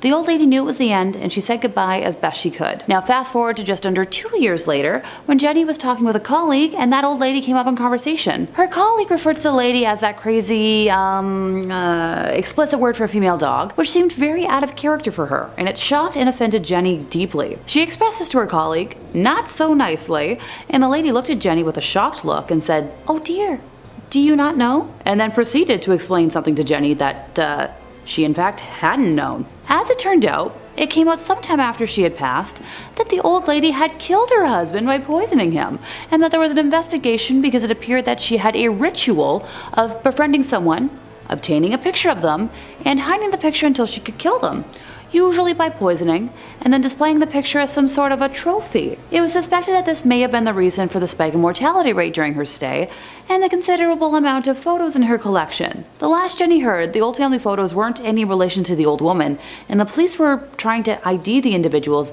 and compare them to several cold cases. Sheesh. Thank goodness Jenny survived to tell the tale. In fourth place, time to tell the tale of a rocking bed. Nope, not a rocking horse, rocking chair, or like an ottoman. A bed. I know waterbeds are out of style and like a major safety hazard, but maybe this could inspire them to come back. New nurse Demi was working one of her first ever overnight shifts when a relative of one of her patients raced into the nurse's station, out of breath, screaming that she needed to come quick. Unable to elaborate, saying Demi had to see what she was talking about for herself. Our nurse made her way to the room in question, where this little old lady patient was crying and holding onto the bed for dear life, all while her bed was shaking extremely violently. Now, you're probably thinking that the lady was the one causing all that shaking, but apparently she was this frail, practically emaciated older lady who didn't even possess the strength to rattle the rails. The ward only had 2 other patients in it, and everyone in there was huddled in a corner, shaking in fright until it eventually subsided. Apparently that particular ward was rarely used, and the bed that the old lady was in was used even less. People who have laid in it complained of nightmares where they hear screams and laughter of angry children. I guess some restless spirit called dibs on that particular bed, and Demi would very much like it to pick somewhere else to hold court. Please and thanks. In third place, we have the case of purple scrubs. Former EMT David O'Keefe worked mainly in transfers, and this particular client was always his last one of the day, having to return home late at night in the dark. She was an older woman who visited the hospital he was based out of for regular dialysis treatment. One specific day, she was being moved, and David was sitting in the back of the transport vehicle with her. She looked under the weather, so he asked what was wrong out of concern, and she said a man in purple had been visiting her. He asked if the man was, like a relative or a technician, but she shook her head. She said the man would sit next to her during dialysis appointments and stroke her hair. Thinking this was strange, right after he dropped her off at the hospital, David asked the hospital techs about, such a person, but no one had seen or remembered anyone wearing purple. Visitors also weren't really a thing at this part of the hospital, so he assumed the patient was just imagining it. While he was waiting to bring her back home, he saw the man in purple scrubs waiting outside that woman's room, watching her door. As David went to approach him, a bunch of tech personnel urgently ran past them into the woman's room, and David lost sight of the man. It turned out the woman in the room had suffered a heart attack and was sadly unable to be revived. Oh, and just a tiny creepy footnote, none of the staff in that hospital wore purple scrubs. In second place, we have a mystery mimic. Yeah, I'm fond of alliteration. How can you tell? This spooky story comes to us courtesy of former late night transportation worker Betty. She worked the position for a few years, but after this incident, did everything possible to never work a nighttime shift ever again. The transport home base was in the basement of the hospital, where all laundry was done and all supplies were sorted and housed. On this particular night, Betty was the only one in the basement when she heard whistling at the end of the hallway by the elevator, and poked her head around the corner expecting to see her only coworker on duty that night, but there was absolutely no one there. And so, she shrugged it off. That night in particular was slower in pace, so she opted to take a snack break and veg in the break room for a bed, when she heard a loud bang out of nowhere. Betty walked into the hallway, and a bed was rolling down the hall, bumping into the sides of the walls. Now at this point, she assumed that her coworker was playing a prank on her, and she directly radioed him to chew him out, but he swore he was upstairs. Honestly, I'd be assuming the same. I've had a similar situation in a haunted house I used to work in at an old theater, but Betty was smart about it, and determined to catch her coworker in the act. She started walking down the hallway, and as she passed the laundry room, all the machines started up. She poked her head in, expecting to find him, but the room was completely empty. Just a tiny worrisome spooky flag. Nothing to worry about, right? As she walked into the laundry room, the machines came to a complete stop. Betty froze at first before regaining her senses and making her way towards the elevator, when she heard whistling from the other end of the hall. Now at this point she's certain that she's the only worker in the basement, and is repeatedly pressing the elevator buttons in an attempt to rush it. As she was waiting for the elevator, things started falling off the shelves down the hall. Betty could only stare in shock as boxes of gloves, tissues, and packages of tubes fell off various racks one by one. Her entire body broke out in goosebumps, every hair standing on its end, and the feeling of being watched had completely consumed her thoughts. When the elevator finally arrived after what seemed like forever, Betty felt the sensation of someone brushing her arm and screamed in panic. Upon exiting the elevator upstairs, she made a beeline for the cafeteria, where her coworker actually was, and broke down explaining the entire ordeal. Now, before y'all ask, but Alexa, how was this spirit a mimic? Turns out that Betty usually whistles to herself at work at night, chats with the laundry folks during daytime shifts, and the items that fell off the shelf slowly were common items that she would have to retrieve. Yeah, big note for me on this one. In first place, we have terrified security staff. Security guard Mason claims that while he wants his location to stay anonymous, he used to work overnight security in one of the largest, best, and oldest hospitals in the USA. He and his fellow security officers all have stories about one building in particular, which was built in the late 1800s and was the original psychiatric building for this hospital. Now, being the late 1800s, not much was truly known about psychiatric disorders at that time. On top of that, this hospital was known for its medical research. Sadly, with what we all know about history, when you combine the two, that spells out a lot of nightmares. A couple years before Mason started working security there, this building in particular had been converted partially into offices after the newly built part of the hospital had dedicated a section for the updated psych ward. Mason's rounds for the first night of our tale happened to include, yep, you guessed it, that building. At night, this building was empty, due to most of the staff who worked in those offices leaving by 5 p.m. every day. Apparently some folks like to rush home, which is fair, but they would leave their office doors unlocked, which was a big no-no, due to medical information being located in their offices. Big confidential stuff. Kinda want to keep that locked up. It was security's job to go to each floor, make sure every door was locked, and if it wasn't, to secure it themselves. Mason did his initial sweep of the building to make sure it was clear of people, and then proceeded to do door checks. The hallways were pretty narrow, so he could check both sides of the hallway's doors at once. At the end of this hallway, there were 2 sets of doors you had to go through to reach the final office, which was a dead end, so you had to come back out, go the other way. He noticed everything was secure, so he was ready to move on to the next floor. He exited the 2 sets of doors from the dead-end office and froze at what he saw. Every door that he had already checked was completely ajar, and set so perfectly so that their own weight wouldn't cause them to shut again. A single wheelchair had appeared at the end of the hallway and was facing towards the steps. Mason had heard other security officers outright reject that set of rounds due to the strange stuff that was happening, but he originally laughed it off until that night. He went around and forced the now open door shut and tried to shrug it off. Nothing else weird happened that night, and he returned the next night to patrol the miners' ward. The area was just under construction, so security was needed to make sure nobody got hurt by accident and all the workers were doing their job.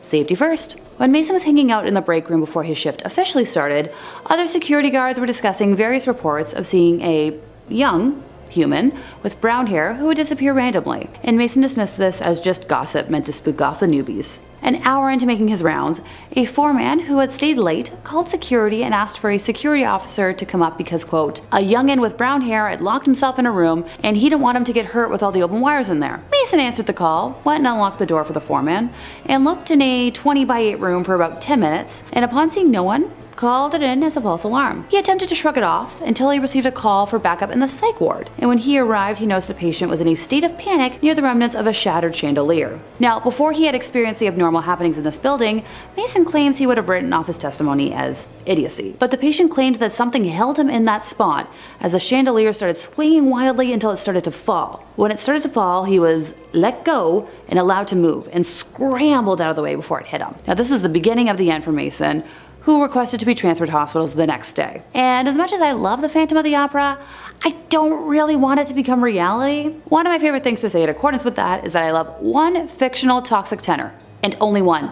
Emphasis on fictional. Number 5, Patty Donovan. This is a tale from the investigative files of Ed and Lorraine Warren, my favorite paranormal investigators. 15-year-old Patty Donovan came across the Ouija board and decided to use it to find a friend. From the first yes in response to her queries, she was hooked. She spent months falling in love with a spirit she believed to be in love with her, telling it specifics about her everyday life. After a year of telling all of her secrets to the board, Patty had become emotionally dependent on the spirit, asking it one night to reveal her future. During the very long session, it laid out a scenario of Patty's life for the next 6 years, providing specific details right down to the date of birth of her first offspring and the fact that she would have a total of 3 spawn by 1978, which is all information that would eventually prove correct. Being as dependent as she was, on the evening of March 2nd, Patty now pleaded for the spirit to manifest. The next morning, Theodore Donovan found the spark plug wires pulled out, the rubber hoses unfastened, and the fan belt cut when he attempted to start his car. And not much later, Patty attempted to start her car, and it was discovered later that the internal engine had been completely disassembled. That week, other incidents of apparent vandalism occurred around the Donovan house. Foundation shrubs were yanked out of the ground,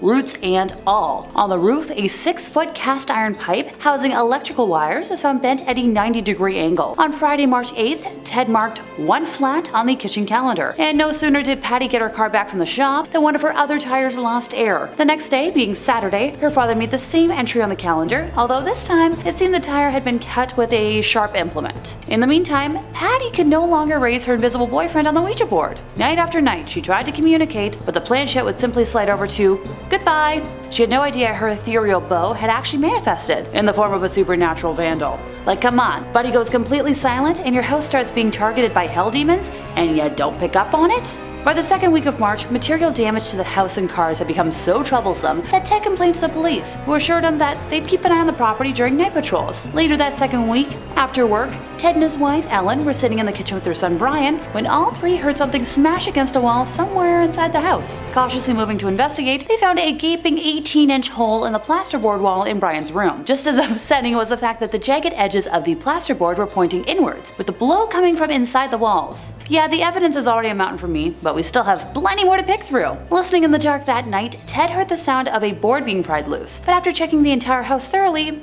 found no loose boards. The house was further plagued by loud noises every night that only escalated in frequency and volume, along with further unexplainable damage to the walls. On April 1st, furniture began to levitate, with a 250-pound dresser flinging its contents while flying erratically. Rocks had also begun to rain from the sky, pelting only the Donovan house, which the police bore witness to. Ted eventually broke down at work and explained the horror of his home to his supervisor, who urged him to reach out to the Warrens. Ted instead tried moving his family into a hotel first, and the spirits followed the family there, destroying the room and making so much noise that the family was thrown out of the hotel and forced to return home. Finally contacting Ed and Lorraine, they arrived in Maine as quickly as they were able to, finding the home in complete disarray. Lorraine said nothing, although at the time she sensed in the home the presence of entities so numerous and threatening that she had to fight with herself to keep from going back outside. After a lengthy tour of the house, Ed and Lorraine conducted an interview with the entire family, where Patty's history with the Ouija board was revealed. To that I say, about dang time. The Warrens then contacted the Catholic Church to begin the process for an exorcism, which that process sadly took a month to be granted. The family experienced many more unexplainable horrors during that time, but that alone could fill out a top 5 of its own, so let me know in the comments if you want that eventually. Number 4, the first victim. The board's dark history begins with the strange death of the owner of the original trademark, American entrepreneur William Fuld, in 1927. After acquiring the business from its former owner, a medium named Helen Peters, who sold it because of the serious damage it caused to her family, William built the company into a profitable business. Shortly thereafter, he began to experience his own family troubles that resulted in him cutting his brother out of the company in 1919, and just like my mother and I, they never spoke again. 8 years later, on February 24th, William was on the roof supervising the erection of a flagpole when a support suddenly snapped and he toppled off the building. He tried to break the fall by grabbing onto a windowsill, but the window closed and he fell to the ground, breaking several ribs. He should have survived, but the vehicle hit a bump on the way to hospital that sent a splint of cracked rib bone into his heart instantly. Well then, what a coincidence. After his death, William's descendants took over the company. Catherine and William A. Fuld ran the company until the youngest brother, Hubert, became president in 1942. The Parker brothers acquired the company and all of its assets in 1966, and finally Hasbro took over Parker Brothers, and with it, the Ouija board in 1991. I have no issue with cursing out Hasbro. While they may be great at making board games that aren't cursed, and I'm sure they're profiting on the Yikes fandom that are the adult fans of My Little Pony, they really bungled the years that they held the Disney Princess doll rights, and that's something I'll never forgive them for. Number 3, a long-term buddy. I'm using buddy pretty loosely here. This tale comes from Reddit user Madame Mim20, which I'm hoping is a reference to the Sword in the Stone. During her junior year of high school, she went to a party where the host brought out a Ouija board, and she admitted that she was into paranormal stuff, but didn't know the dangers of, one of those boards. Typical questions were asked, but her vision began to darken, even though the lights were on. The last question being the classic, how old will I be when I die? Everyone got traditional numbers except for Mim. The planchette moved to 0, and then 1, then 0, then 1, continuously moving between those two numbers until someone just shook the board and said it was being stupid. At that point she stopped playing since it weirded her out, and I'm sensing 2 red flags so far. But I'll excuse one of them since she didn't know the horrors at the time. Mim claims to have a decent ability to sense the unknown and normally see, beings or ghosts. This one showed up during one of her classes not even a few weeks later. If anyone's getting deja vu, this is reminding me of Patty Donovan as well, don't worry. At first the ghost appeared like a comforting protector, until he wasn't. Weird things in Mim's home would happen, ranging from drawers opening, whispers, shadows, lights in places where they shouldn't be, and books moving on their own. And at night it would be much, much worse. He would just stand in front of her door and the fear would ooze out of him as his form would change. Mim had no doubt that he was downright evil, to which I say, no S-H-I-T Sherlock. She dealt with all of this single-handedly until she moved in with her husband, so I'll give credit where credit is due for enduring that. Things escalated in the now duo's first home together, a small 400 square foot rental. Footsteps, breathing, and unknown whispers became the norm. At the time, her soon-to-be husband was a practicing Wiccan and had blessed most of the home, but forgot about the porch and outer walls, where they would hear scratches on the walls and knocking on the door and windows. Folks had seen her demonic attachment as a shadow and described him as tall and built like a brick house. Also that he felt just outright bad and would always go back into the room Mim was in. Her husband had tried to banish him out and it didn't go well. For context, her husband worked the closing shift at his place of employment and would get home at around 3:30 a.m., which happens to be right in the middle of prime haunting hours. There was a road he would have to take that was very haunted as well, with a history of lots of accidents and right next to a good-sized river. One night he got home looking extremely pale and sweating. Turned out that while driving on that specific road that night, his brakes failed and he couldn't stop. He was going about 100 kilometers an hour, and the wheel began to jerk out of his hands towards the river. He had to use all his strength to keep that car on the road because the wheel was just yanking so hard.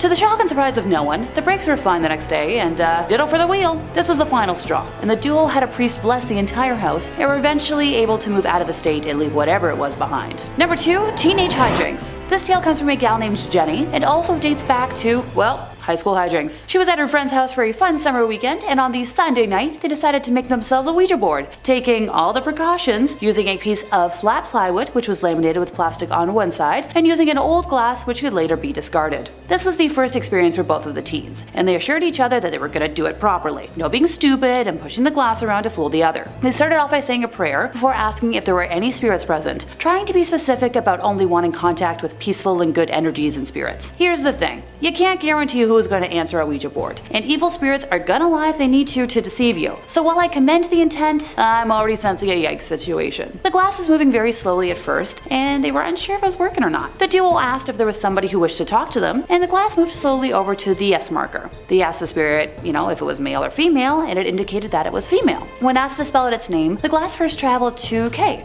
and then to a Y, and then to M, before ending on the center, ergo spelling out Kim. Jenny's friend went white, and it was obvious that he was freaked out. They then asked how she died, and the spirit spelled out car, which further scared Jenny's friend. Next, they asked what kind of car it was that Kim had died in, and it proceeded to spell out Reliant Robin. It was at this point that her friend told Jenny that his auntie was dead, her name was Kim, that she died in a car accident, and she was driving a Reliant Robin. Next, they asked if the spirit had anything to tell them, but it indicated no and then said goodbye. As much as I hate to crush spirits, pun not intended, I doubt that was actually his aunt. Probably just a demonic spirit playing an awful joke, which is something I wouldn't wish on anybody. So next they asked if there was any more spirits that wished to communicate with them. It suddenly got very cold in the room, and the hair was standing up on both teens' necks and legs. This spirit was more powerful, and the glass moved a lot faster. They asked if it was male or female, and it indicated that it was a male. Once again, following a formula, they asked for the spirit's name, and he said he was called Liam. Next, the duo asked for the spirit's age when he passed over, and he went to the 7 and then to the 0, indicating 70. Finally, they once again asked whether he had anything to tell them, and it proceeded to spell out Ollie, which happened to be Jenny's friend's younger brother's name. Her friend then explained that his younger brother Ollie had seen the spirit of an old man standing in the garden some years earlier. They ended their session with another prayer, and while I commend their attempts at making things safe, I hope the spirits that know way too much about them are leaving them alone. Number 1, predicting a death. Heads up, this might be a little triggering for folks, so I promise I won't mind if you hop off now. Heck, the first time I read this story, I got tears in my eyes because it hit close to home for me. Allison was a teen at the time and was at a friend's house for a sleepover when she and her friends decided to play with a Ouija board in the garage. Her friend's mother was at work and her father was in bed, so they had no supervision and decided some debauchery was in order. While playing with the board, they asked if anyone wanted to speak to them and got a yes, so they asked for a name. They got Mom.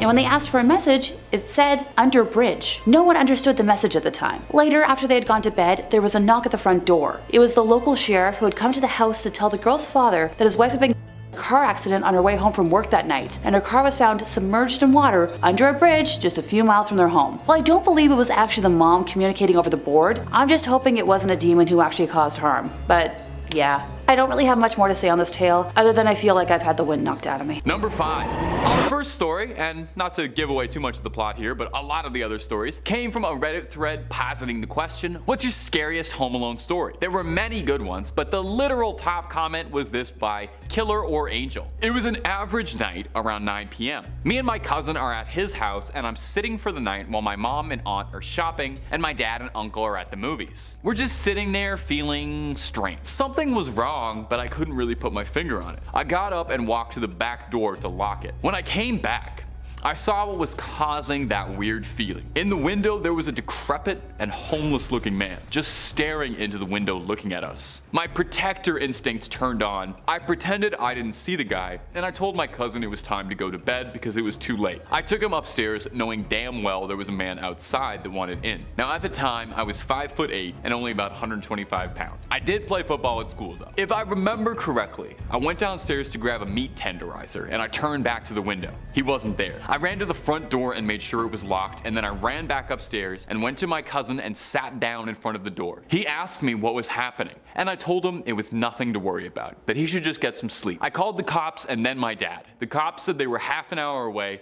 and my dad was 45 minutes away. I heard a window shatter and the sound of boots. I told my cousin to stay completely silent and hide under the blankets. It was horrifying. I grabbed the tenderizer and waited. About 5 minutes pass and I hear the boots walk upstairs. I heard him opening the doors to my aunt and uncle's bedroom, then the bathroom. I heard him make his way to the basement. After what felt like forever, the cops burst in, kicking the door in, and got the guy. Turned out, he was an escapee from a mental hospital a full province away. That's literally like the plotline to a horror movie. Absolutely terrifying, but good on him for having that big cousin instinct and making sure that the cousin was safe. And if you're looking for more freaky stories in this sort of vein, Top 5 Scary has all of that and then some. If you want something else a little spicier than scary stories, we got aliens, cryptids, conspiracies, true crime, anything freaky, we've done a video or two on. So hit subscribe, please hit that little bell so you don't miss a scream. But would you kindly do that at the end of this video, because I got 4 more scary Home Alone stories coming up for you right now. Number 4. It's another post from this same thread asking about people's scary Home Alone stories. This one very likely is going to have you locking the door tight and probably spending the night with the blankets pulled all the way up to your eyes. I had just moved into my first apartment. It was around 8:30 p.m. and I heard the doorknob moving like somebody was putting a key in it and turning and knocking. At first, I got pretty excited that my at the time boyfriend was home, but then I realized that it was too early in the day. He usually came home nearer to 11 and it was only 8:30 still. So I looked outside at the kitchen window and I didn't see his car or anyone's car that I recognized parked outside, and that's when I started to panic. The doorknob kept moving for a few more seconds and then stopped. A few minutes later, they had some piece of metal that they were sticking between the door to try and open the door. I freaked out, and I locked myself in the bathroom. I grabbed a blade from the kitchen to try and protect myself. I called the cops. Whatever was on the other end was trying to pry the bathroom door open for about 3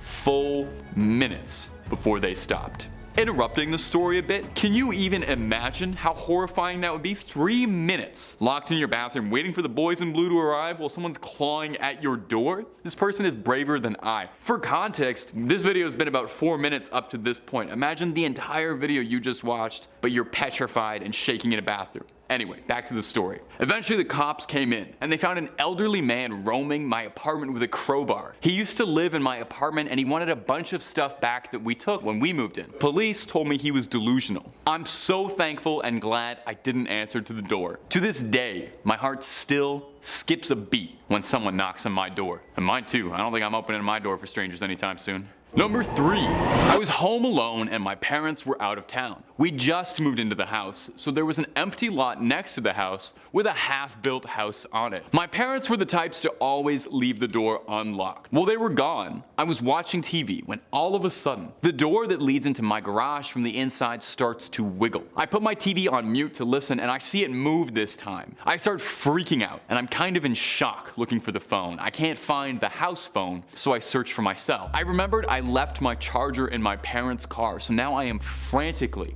looking for the house phone. Our house was pretty new, so my mom hadn't even put blinds or drapes up in the kitchen or living room. Again, no blinds, no phone. Whoever was wiggling the doorknob starts banging on the windows in the living room. I shoot upstairs looking frantically for the phone and also trying to figure out how and where I'd jump out of my house to get away from the maniac that's probably outside my door if I needed to. He then starts pounding on my door. I can tell at this point that he's using something metal or plastic by the sound of the thumps. I genuinely thought he was going to shoot my door open. I remember at that because I was mad at myself for being such a fool. I frequently talked on the phone and I always just left it lying around. I never put it back on the base. I wanted so badly to push the button to detect where my house phone is, but I thought if he heard where it was, he'd break the window near it and take it. I then remembered I left the phone in my mom's room, and as I passed the hallway, I see her dad's old weapon in my parents' bedroom, a long arm. I find the phone and I call 911. As I'm on the phone, the window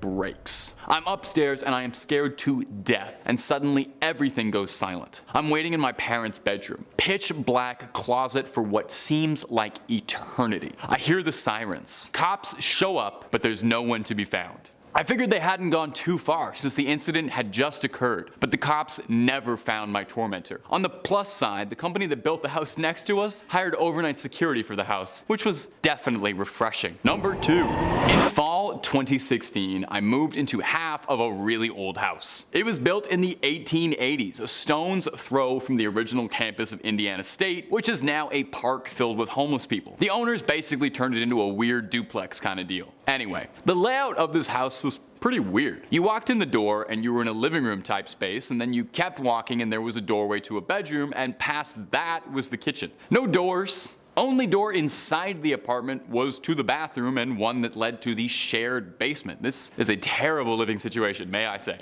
My first night there was uneventful. I was kind of uncomfortable because I hadn't lived by myself in a long time and I was just sort of feeling lonely and on edge. I stayed up late and eventually fell asleep, but woke up around 3 in the morning. Cliché, I know. What woke me up sounded like a group of drummers were drumming on every flat surface of the living room. It went on for a while and I was completely terrified. It was just a cacophony of sound. After about 2 or 3 minutes, I finally gathered up the courage to get up and check on it. And as soon as I passed the threshold to the living room, it just stopped. Nothing happened the rest of the night, but I didn't get much sleep at all. A couple of days later, my friend was visiting and he was about to leave. We were standing by the front door to my bookshelf and I told him about how I was having trouble sleeping, and I told him that story about my first night there.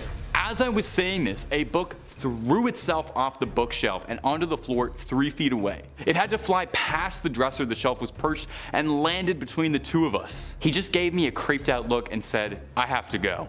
And I don't blame him. Eventually, I asked the guy in the other half of the apartment what was up, as he'd lived there for 8 years. He told me that no one stayed longer than a year and they all reported the same stuff. For whatever reason, he said nothing ever happened on his side. Doesn't make sense, but there it is. And sometimes, you just don't get the answers, and that's way scarier. And number 1, do you remember your first job? Mine was a newspaper route. Maybe yours was like a grocery store clerk or a babysitter. This next tale is a tale of babysitting gone deeply wrong. Perhaps one of the most infamous home invasion stories in American history is the babysitter killings in 1978. Lauren Strode was a young woman looking to take on a bit of responsibility and earn some spare pocket cash for the upcoming summer. She and her friends had a bit of a sitters club. On October 31st, 1978, Strode was looking after Tommy Doyle, a neighborhood boy while his parents were out, alongside friends Ann Brackett and Linda Vanderklok looking after one Lindsay Wallace. It seemed like it would be a fun night like any other in a sleepy town.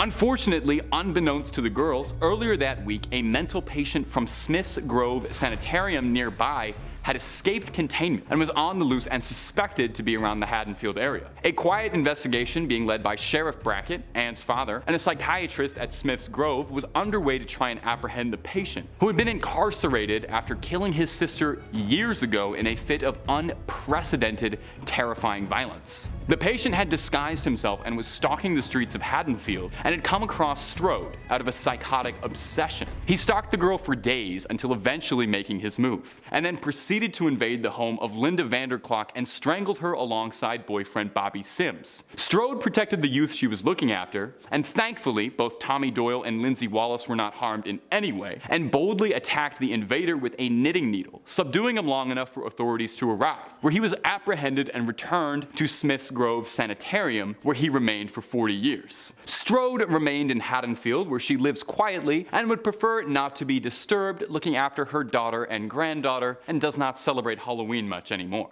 Number 5. Our first story was shared to Reddit by a user named Girl Porker, and is a story that'll have you uninstalling Snapchat if you haven't already. One day, Porker received a message from a contact that he didn't recognize. The snaps were innocuous enough, a little, hey, how are you? So he assumed it was a friend messing with him on a new account that he didn't know about. The account told him he should try out a new Snapchat lens called Eyes of the Underworld, which shows you the other world hiding beneath our own. Porker installed the lens and ran it through a bit, describing the lens as a pretty simple effect, saying it just distorts whatever is on screen and adds a few flickering sprites and shadow effects to the background to give off ghostly vibes. Porker assumed it was just, marketing stunt for something, advertising something. But Porker said that a few days after, however, he'd noticed that he was sleeping a lot worse than he ever had in his life, complaining that he was having these violent, turbulent dreams where he was being pursued by shadowy figures that dragged themselves across the floor. This recurring dream happened to him 3 or 4 times. He said the dreams were stressing him, but what was really scaring him was how when he woke up, he would notice he had scratches and bruises that he couldn't explain appearing all over him. Porker said he was definitely getting scared and even considered looking into finding an exorcist just in case what he was dealing with was a true supernatural threat, which,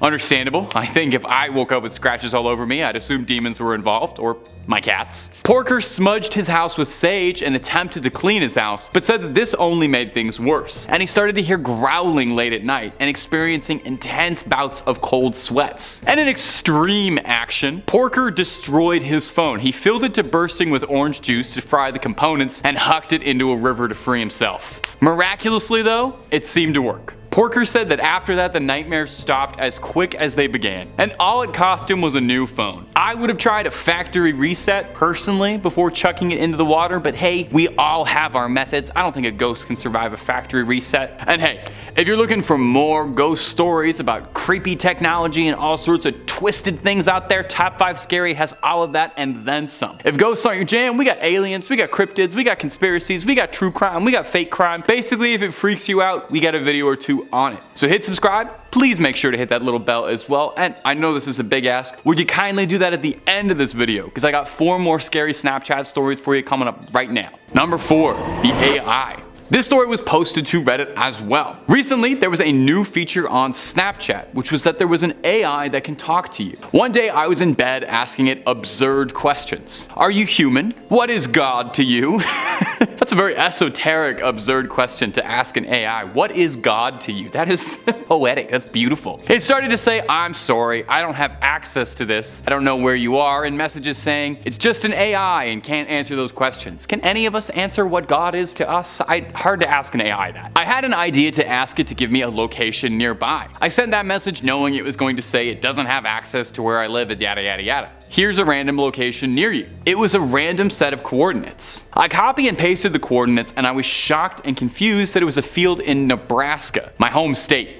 I asked how it knew my state, but it said it didn't have access to my location. Days pass and I become bored of the AI, but the thoughts of these coordinates stuck with me for a few days until I knew I had to find the location. On a Saturday when I was off, I drove up to the location. I put the coordinates into Waze and drove where it told me to. And this location was in the middle of nowhere. I stepped out and followed my phone, and I was in a plain field with absolutely nothing. No houses, no buildings, no one. I looked into the distance and saw a small hill not too tall, and I thought that had to be it. As I walked towards it, I asked myself, was I expecting gold or cash? I felt embarrassed of all the time I was wasting here. I began to walk back until I heard faint cat noises, meowing.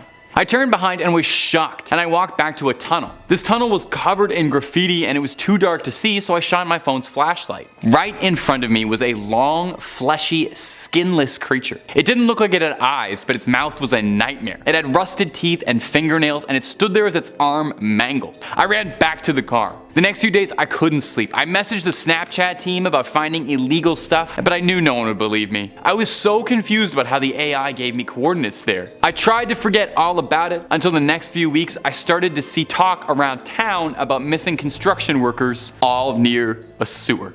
Blech. Number 3, the stalker. Michael Melanson is a former Marine and foster parent living in a small community in California called Kings Canyon. While checking his Snapchat messages, Melanson noticed something unsettling. Among these usual snaps was one that stood out from an unrecognized username. Intrigued, Melanson opened the snaps, unsure what to expect. What he saw made this fully trained Marine chill. The message was a picture of Melanson with an unnerving caption saying, "See you soon." More pictures would get sent showing places on Melanson's daily routine. His gym, his favorite coffee shop, a close-up picture of the street sign where he lived. I would probably block that guy and actually chuck my phone into the river. I think that guy from 2 points ago had the right idea. But Melanson reached out to the authorities. It seemed like the Marine had a stalker. The police had advised him to save and document all of the messages as evidence, and they launched an investigation, although little came of it. Surprise, surprise. The snaps continued and grew more invasive. More photos of the neighborhood and frequent hotspots. It reached its peak when one of the photos was that of Michael inside his own home. Michael then fitted his house with security cameras and confided with friends about what was happening. He became hyper aware of his surroundings, constantly pinging and scanning for any threats. The stalker seemed to have calmed down and the messages were dwindling out. Was it over?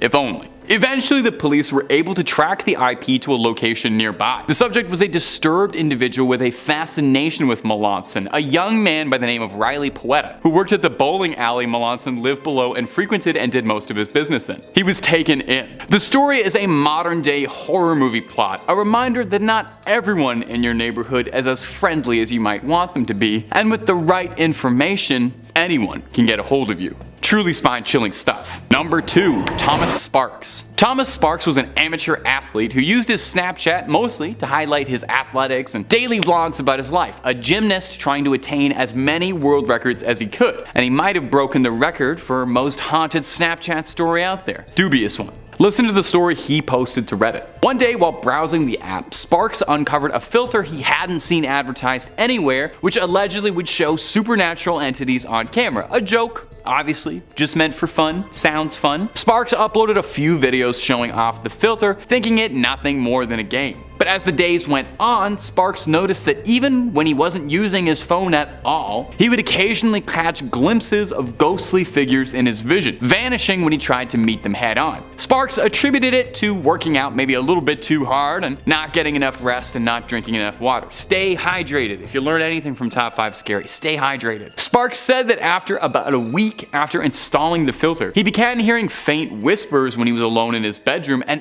even reported that some objects seemingly were moving on their own. A lamp moved across his bedroom, things not being where he'd left it. Sparks was growing incredibly paranoid, I think as most of us would be if we invited a ghost into our home. Thomas contacted Snapchat support, but unsurprisingly, they didn't have much to offer for him, instead only giving a generic message stating that the filter is just a playful feature and the company doesn't take any responsibility for any paranormal hauntings that could occur as a side effect. Well, they probably didn't say that, but hey, have you ever read all of Snapchat's terms and conditions? That might be in there. Nobody's gonna sit down and read all that. They might have something about ghosts. Out of ideas, Sparks deleted the app from his phone and claimed that he'd stopped experiencing any of the paranormal activity that was bugging him before and has since not used the app whatsoever. What do you think, gang? Was Sparks telling the truth? Did he unintentionally become a conduit for spiritual activity? Or is he taking home a gold medal for creative storytelling? You tell us. Also, shout out to this guy just deleting the app. Everybody else went through all this like hullabaloo, but he was the only guy who just figured out like, oh yeah, I'll just get rid of this.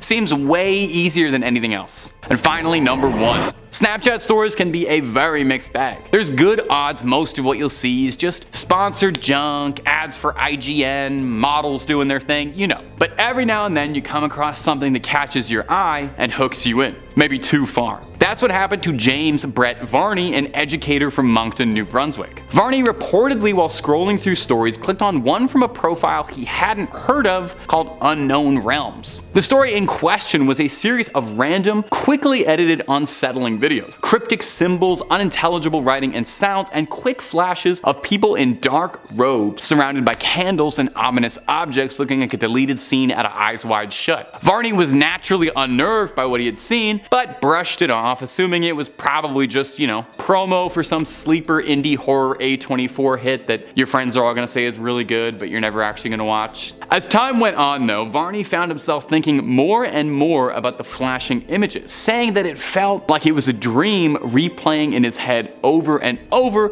and it was bothering him infinitely more than some stupid little Snapchat story should. He kept coming back to it to watch it over and over again to see if there was anything he missed. He said he felt like it was an invitation to some cult. He researched Unknown Realms for a bit, but wasn't finding anything to attach it. No project, no movie, no video game. James went to report the story to the authorities to see if they'd help him, but found that when he did, the video had been scrubbed from the app. Confused, James went on to research more into the phenomena and found others online who claimed to have all seen the same mysterious story. No one was able to get to the bottom of it. Recruitment tool for a clandestine organization? Art project by some bored art majors? We might never know. A reminder that there is so much hiding on the boundless wild west of cyberspace we may never get the answers to. And you know what? That's not such a bad thing. Sometimes some stories are better left untold, some snaps better left unopened. And that's about all she wrote for this one, my ghouls and goblins. Creep on creeping on, and I'll see you in the next one.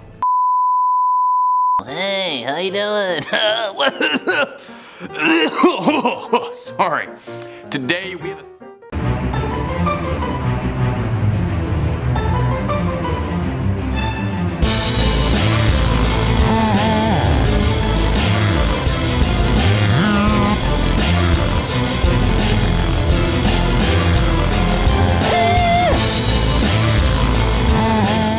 Coming in at number 5, we've got the Black Shuck. This unbelievable creature is no fairy dog, that's for sure, although those aren't anything to laugh about either.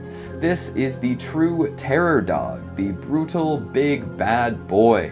The canine carnivore fueled by carnage. A hate-eyed and vengeful black dog full of rage and malice. There are all sorts of variants based on where you are, from the Gargas to the Gytrash to the Padfoot, but the one best known could be the Black Shuck. Take one look, and you're out of luck. Some say that this thing is the embodiment of Satan. Wherever it goes, destruction follows. A harbinger of doom with blazing red eyes. If you see one, you're supposed to hide or make sure not to look at it. If you neglect to avert your gaze, your luck will get so bad that you will die within the year. There's one tale of a Suffolk church that tells of a Black Shuck visit back in 1577. The enormous dog came running in, killed the man and boy, and caused the steeple to collapse through the roof. Then it left in a hurry, leaving dark scorch marks on the door. And that was just one little tale. Even if you are a dog person, you don't want to run into one of these. Something tells me a treat won't smooth things over. Coming in at number 4, we've got the Tsuchigumo. Monsters have been mashed for as long as we can remember, and it's not always a graveyard smash, mind you. Sometimes it's the combination of many real, living creatures to make something extra nightmarish. This is a beast with the body of a tiger, the limbs of a spider, and the face of a demon. Part real mammal, part real, albeit much smaller arachnid, and part mythical monster. Apparently Tsuchigumo were known for eating travelers as they made their way across the countryside. In the remote fields, no one can hear you scream. 1 or 2 traveling morsels wouldn't be enough for them either. In one tale, a powerful warrior took one down and sliced it open, to loot the body. This ancient hero was playing Dungeons and Dragons way before anyone else, setting the stage for countless boss encounters. This thing definitely reeks of big bad guy, although I don't know what kind of DM would unleash such a presence on Earth. Back to the story though. Inside the Tsuchigumo were 1,990 skulls, 10 shy of 2,000. Unbelievable that it would eat so many and barely even digest the skulls. It's a little wasteful if you ask me. Coming in at number 3, we've got the Alp. This creature originates in German folklore and can cause you all sorts of terrible problems. Some liken it to a vampire, others to demons like the incubus. It will visit people at night and sit on their bodies, although they don't usually attempt to initiate sexual acts like incubi and succubi. If the person doesn't wake up, the Alp will often hop into their dreams and control what they see. It's not common for them to give people good dreams either. Nope, it's nightmares end to end. One of the many sleep paralysis demons that exist, the Alp tends to want to cause mischief in as many ways as possible. So it's not necessarily going to kill you or end your suffering anytime soon. It wants to keep the party going. Dream visits and nightmare manipulation are only part of what makes an Alp scary and annoying. It drinks blood from people's nipples and plays all sorts of heinous pranks, from spoiling milk to rediapering babies to tying up horses' tails into knots. These little gremlins are indeed the worst, and they can shapeshift too, so don't expect to just see a little goblin hopping around. It might be a little trickier than that. Don't count on reading Nilbog backwards to save your butt either. What a bag of fun they are. Coming in at number 2, we've got the Jormungand. This giant snake lives in the ocean surrounding Midgard. It is so large that it encompasses the entire world and then eats its own tail.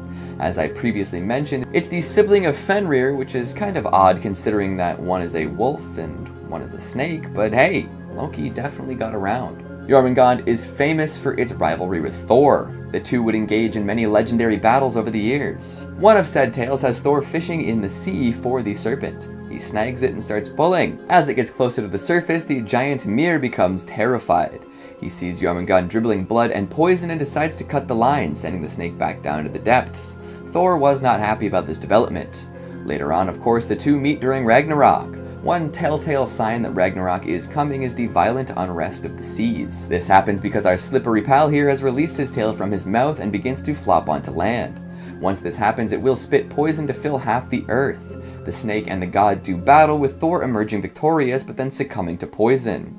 Lose, fellas, that's not how we wanted this to go. Another fun fact about this gigantic serpent is that continental Germans used to attribute earthquakes to its movements, which is especially terrifying in context. Imagine you're a German peasant and an earthquake rolls through. Your house, rubble, your wife pancaked, your crops shaken, not stirred. And what explanation do you have?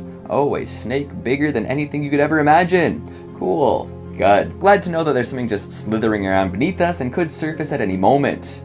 Definitely not living the rest of my peasant life in crippling fear. And at number 1, we've got Balor. When your people have an eternal, mythological, supernaturally powerful enemy, life can be rough. Dealing with the leader of said eternal, mythological, supernatural group of entities can be really hard, and that's what Balor is. Leader of the Fomorians and a malevolent force beyond comprehension, this enormous eyeball has been described in myths and legends passed down from the first Celtic settlers. This demonic tribe constantly showed up, bringing the deadliest of natural forces along to cause doom and destruction all throughout Ireland. Plenty of battles were fought between these demons and the folks who just wanted to keep existing, but the deadliest of all is Balor. A gigantic fiend with strength beyond measure, Balor was a sight to behold. However, you didn't want to look directly at him. He had an enormous eyeball, rumored to be poisonous, that would turn the tide of any skirmish. It was so big, in fact, that it required a team of servants to manually open and close it. Anyone who he pointed said humongous eyeball at would perish, and this became a keystone weapon in the Fomorian arsenal. For ages, these demons dominated the Celtic settlers, forcing them back and preventing them from truly taking hold of the land. However, there was a prophecy that did not bode well for the demonic tribe.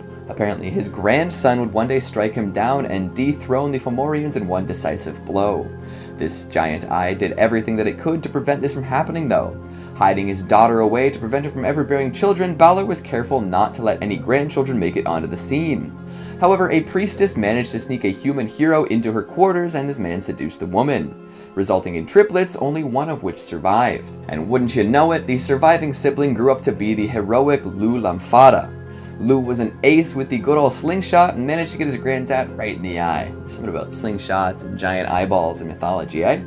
This bullseye was enough to down the legendary giant, forcing the rest of the Fomorians back into the sea, finally freeing the humans from years of terror. We haven't heard much from them since, so maybe they're waiting for another leader with a power as strong as the poisonous eye. But in the meantime, things seem to be pretty good in Ireland, you know, for for now. Coming in at number 5 we have Nukkalavi. The Nukkalavi is a winter monster who dwells at the deepest depths of the sea. The monster is a type of demon. Its appearance is that of a horse, but it has the upper body of a man coming out of the middle of its back like a rider. The arms of the man-like part of the animal are large and drag along the ground with the head rolling back and forth. The man part of the beast is limp and lifeless. For the majority of the year this demon is trapped in the sea by powerful sea spirits, but during the winter it is able to rise from the water depths. The creature has no skin. All that you can see on the surface are muscle and veins. The horse mouth breathes a powerful toxic vapor. This vapor causes the living to become ill and for crops and trees to wilt. Anywhere the beast goes, a drought will follow. The demon is so dangerous many people are warned to not even say the name. If it was to be mentioned, it was to be in hushed tones followed by a prayer to protect you from the beast finding you. Well, I wish I knew that before I was saying its name at the beginning of this number.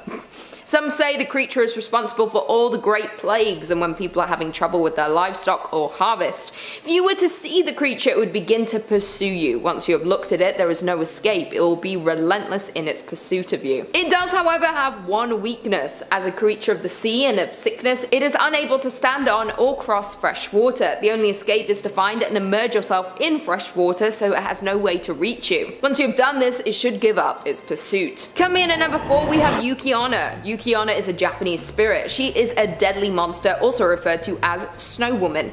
It is believed that she was once a beautiful young woman who was traveling in winter. She was hit by a heavy snowstorm and perished. It is said she now brings storms and freezing temperatures with her. There have been many different stories of people having interactions with her spirit. Some say she appears to travelers to lead them astray. She offers to guide them through the storm to safety, but then leads them deeper into the storm so they pass away due to the extreme exposure to the cold.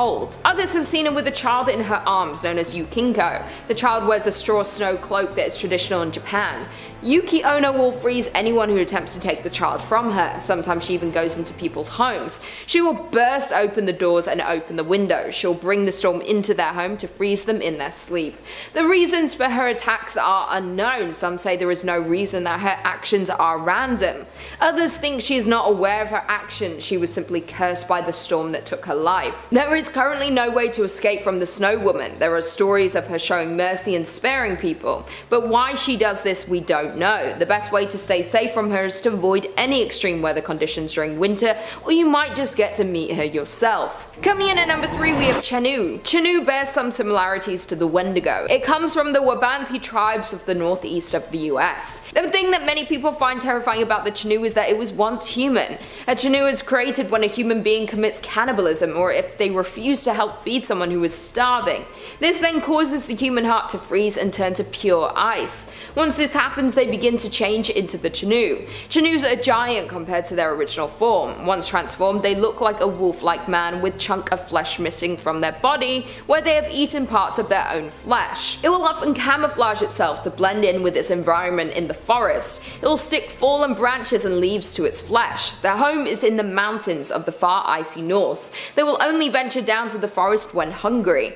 They'll often come across unsuspecting campers or lost hikers. They take many lives during the winter due to tourists visiting for the ski season. Once someone has been turned into the Chenoo, there is still hope for them. There is a special medicine known only to the local tribes. If they drink it, they will vomit up the heart of the ice, and of anyone they may have consumed, and they will turn back into a man. The only other way to stop a Chenoo is to trap them. Often it's impossible to save the person they once were, as they rescue to drink the medicine once transformed. They are powerful and angry creatures. They can be almost unstoppable if you had to face them in combat. Once being human means they have the same intelligence as we do and cannot be tricked like you might be able to other beasts. The tribes often told the story of the Chenoo during winter when food was hard to find and they would often not have enough to go around. It was to deter them from turning to cannibalism to survive. Fair enough, just don't eat people. Coming in at number 2, we have Ijark. The Ijark is a powerful spirit. The story goes that they were created when they wandered too far north. They went to the coldest northern point they could reach. They say that they ended up getting caught between life and death. While they were trapped within this void, they became a shapeshifter. Having crossed the veil of the living, they were able to bend it to their will.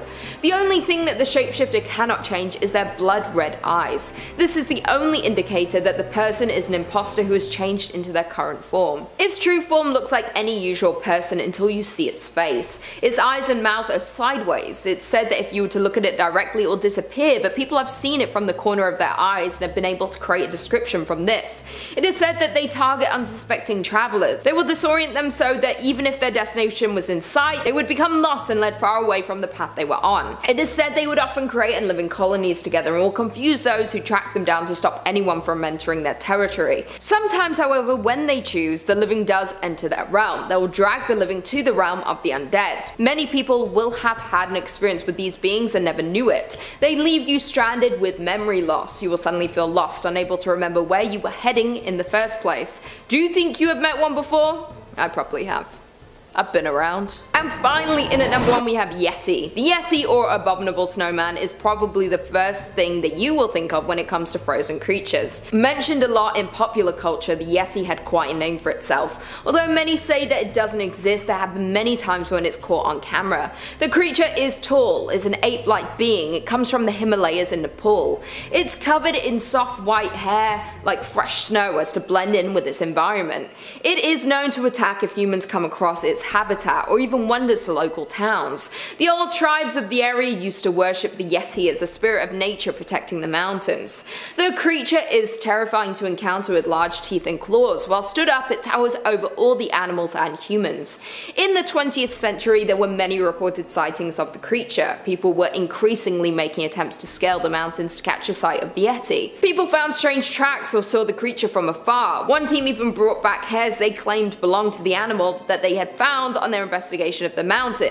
In the 1950s, the United States thought that finding the Yeti was so likely that they created a permit that you could obtain if you followed the rules it had in place. The first was that you were not allowed to look for the Yeti unless you had a permit, and the government knew when your expedition would take place. The second rule was that you were not allowed to harm the creature unless in self-defense. The third was that the Nepalese government had to approve any news reporting on the animal's discovery. Many people today still go looking for the creature, since hundreds of people go missing in the mountains each year. It's not something I would recommend any of you do. I mean, they could just be going missing because it's cold, you know? Bit of a chill. Kicking us off in 5th place, we have the creatures of Utah Lake. Allegedly around 14 feet deep, the lake has been home to many a mysterious drowning or disappearance over the years, with numerous planes and boats rumored to be littering its depths. The creature of Utah's Bear Lake is the most well-known tale of the local unknown water cryptids. The local surrounding Native American tribes, Shoshone, Ute, and Bannock, were the first to speak about this creature. It was described as a giant serpent, or dragon-like beast, that would capture and carry away any and all that dare swim in the lake. Okay, I won't swim there. In the early 1860s, Mormon settlers began to see these creatures. S.M. Johnson claimed to have seen something akin to a downed carcass floating in the water. He described it as having cluster-like ears the size of teacups, and it could spurt geysers of water from its nose. So a weird-looking whale? I'm trying to picture it. You let me know in the comments if you can picture that. He believed that it must have been of enormous size because it didn't drift to the shore, so its legs must have been embedded in the muddy bottom of the lake. Most of the sightings of this creature describe it as a kind of dragon, or freakish, alligator-like beast. In the year 2000, James Chase noticed something strange swimming in the lake near Pelican Point, around 40 yards from where he was, so a little distance away. He claimed to have seen something that was a little larger than a barrel drum in width, surfaced to the top of the water like a whale, and then submerged again. James said it was shimmering silver in color with large yellow stripes running vertically along its midsection. Now, James is a Hawaiian transplant and had encountered many different forms of ocean life, but he said he had never seen anything like this. Next up, we have water babies. That was my nickname as a kid. Apparently they're something to fear, and are also known as water kelpies or merfolk. The local water babies originate from the Native American Ute telling and can be found all over the world and fall into the category of undine, which is a fairy water species. Hey, I love fairies. And mermaids. Apparently they can be very dangerous if you disregard or disrespect them, but doesn't that apply to most things? Oh, so you know when you're walking by the shore and you hear the distant crying of babies? Yep, this is what you hear.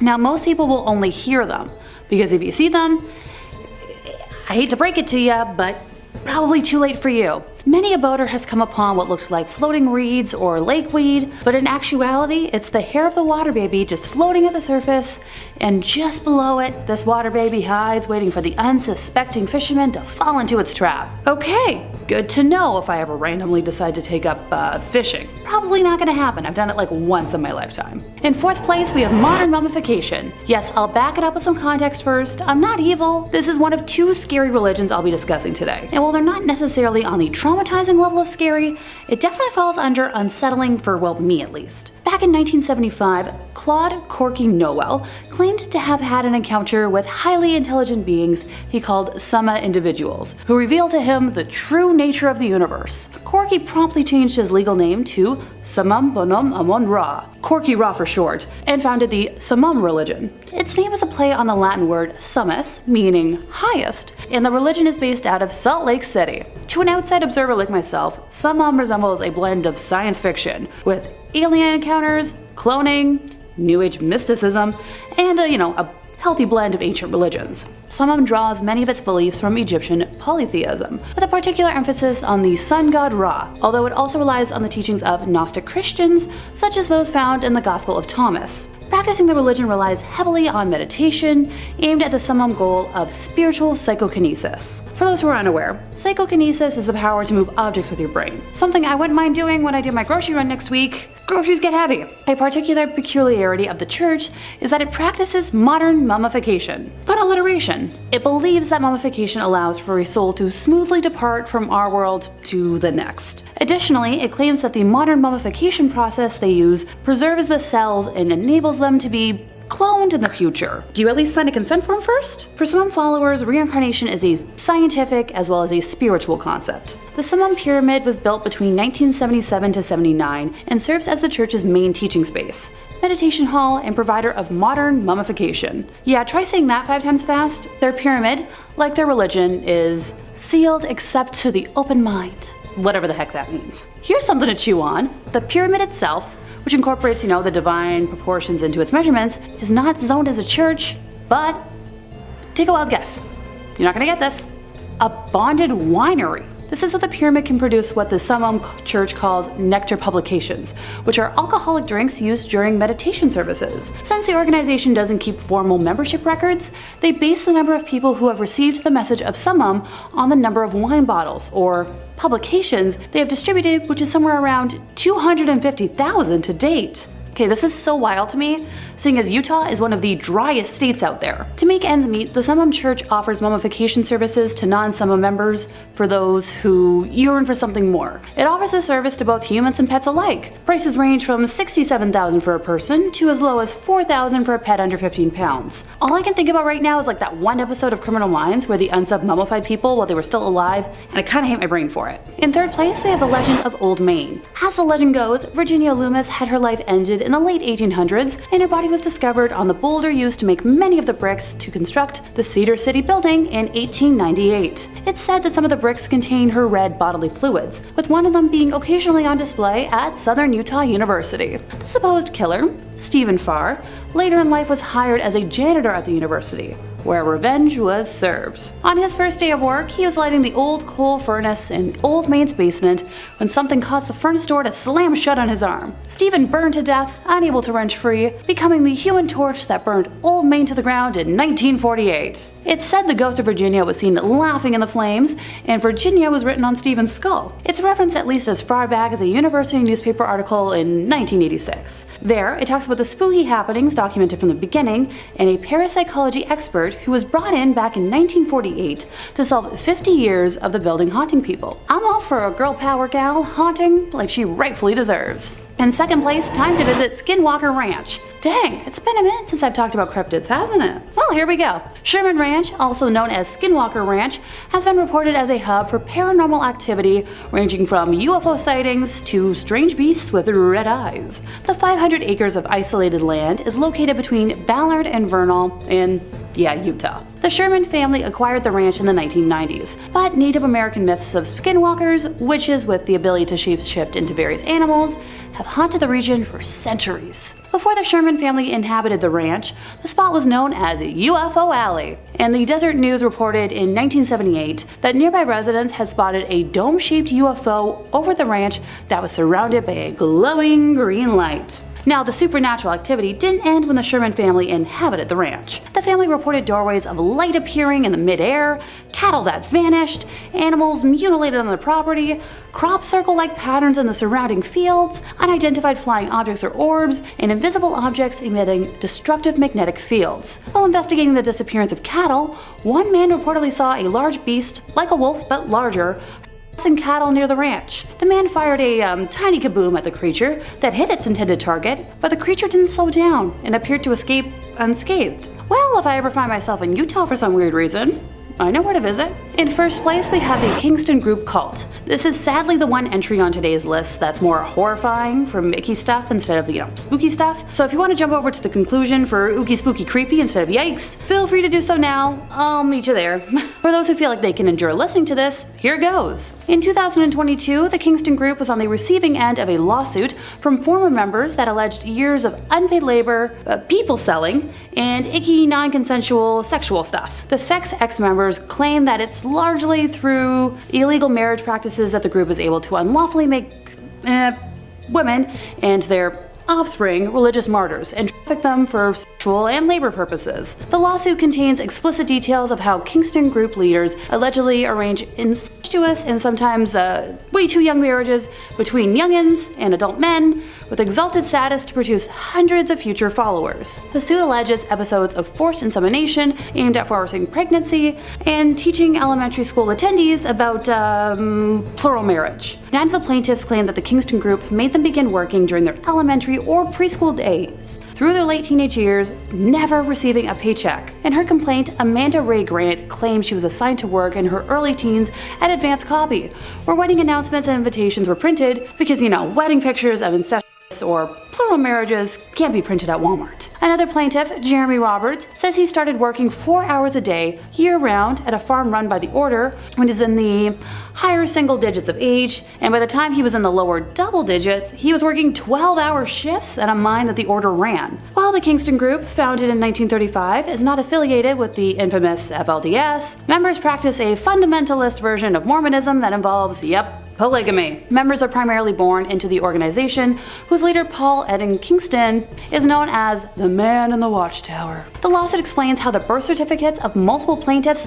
failed to list their biological fathers, so those men could escape the legal consequences inherent to having multiple, often too young, wives. 2 of the plaintiffs share the same father, Jesse Orville Kingston. The suit alleges Kingston family members tried to preserve their lineage purity by marrying and procreating with other, Kingstons. Jesse Orville Kingston is not listed on either birth certificate, according to the lawsuit, which additionally accuses him of fathering more than 300 offspring with 14 wives. That's too many. No. I don't even want to have the idea of giving birth to one single being. Multiple?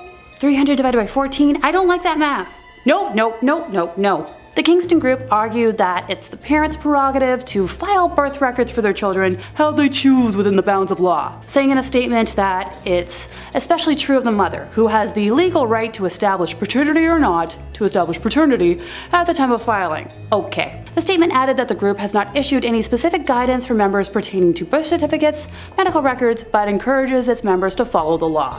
I'm calling bull. Anyone else? Kicking off this list, in 5th place, we've got attempted insemination. For safety's sake, since I have a lovely lexicon of no words to avoid, ask someone in the comments if y'all are confused about my wording at any point. 19-year-old Tanner met 22-year-old Miranda through Tinder while they attended the same college. And the first time they hung out, it was a casual Netflix hangout at Miranda's place, and he left thinking she was decent and wasn't against making future plans. They started texting and Snapchatting throughout the following week and organized some plans for the upcoming weekend. Out of nowhere, she started sending him unsolicited fun pics. He has very adamantly stated that he never once asked for them, and while they were hanging out the weekend prior, there was no fun activity at any level. While it caught him off guard, he wasn't put off by the advances. Fast forward to the weekend, Miranda and Tanner are hanging out at his place with his roommates when she asks if she can stay the night, and Tanner agrees to it. Being a gentleman, he offered to take the couch, but she mentioned she'd rather share his bed, something he's open to. As things move to the bedroom, they engage in consensual intercourse, with Tanner shedding his condom after the event's end. After lying together for a few minutes, Miranda gets up abruptly, grabs the condom off the floor, and runs into the bathroom. Tanner was a little confused, maybe a little concerned, but didn't read too much into it until he heard a loud crash in the bathroom, Miranda cursing, followed by no response to his query if she needed help. Out of concern, thinking she fell and,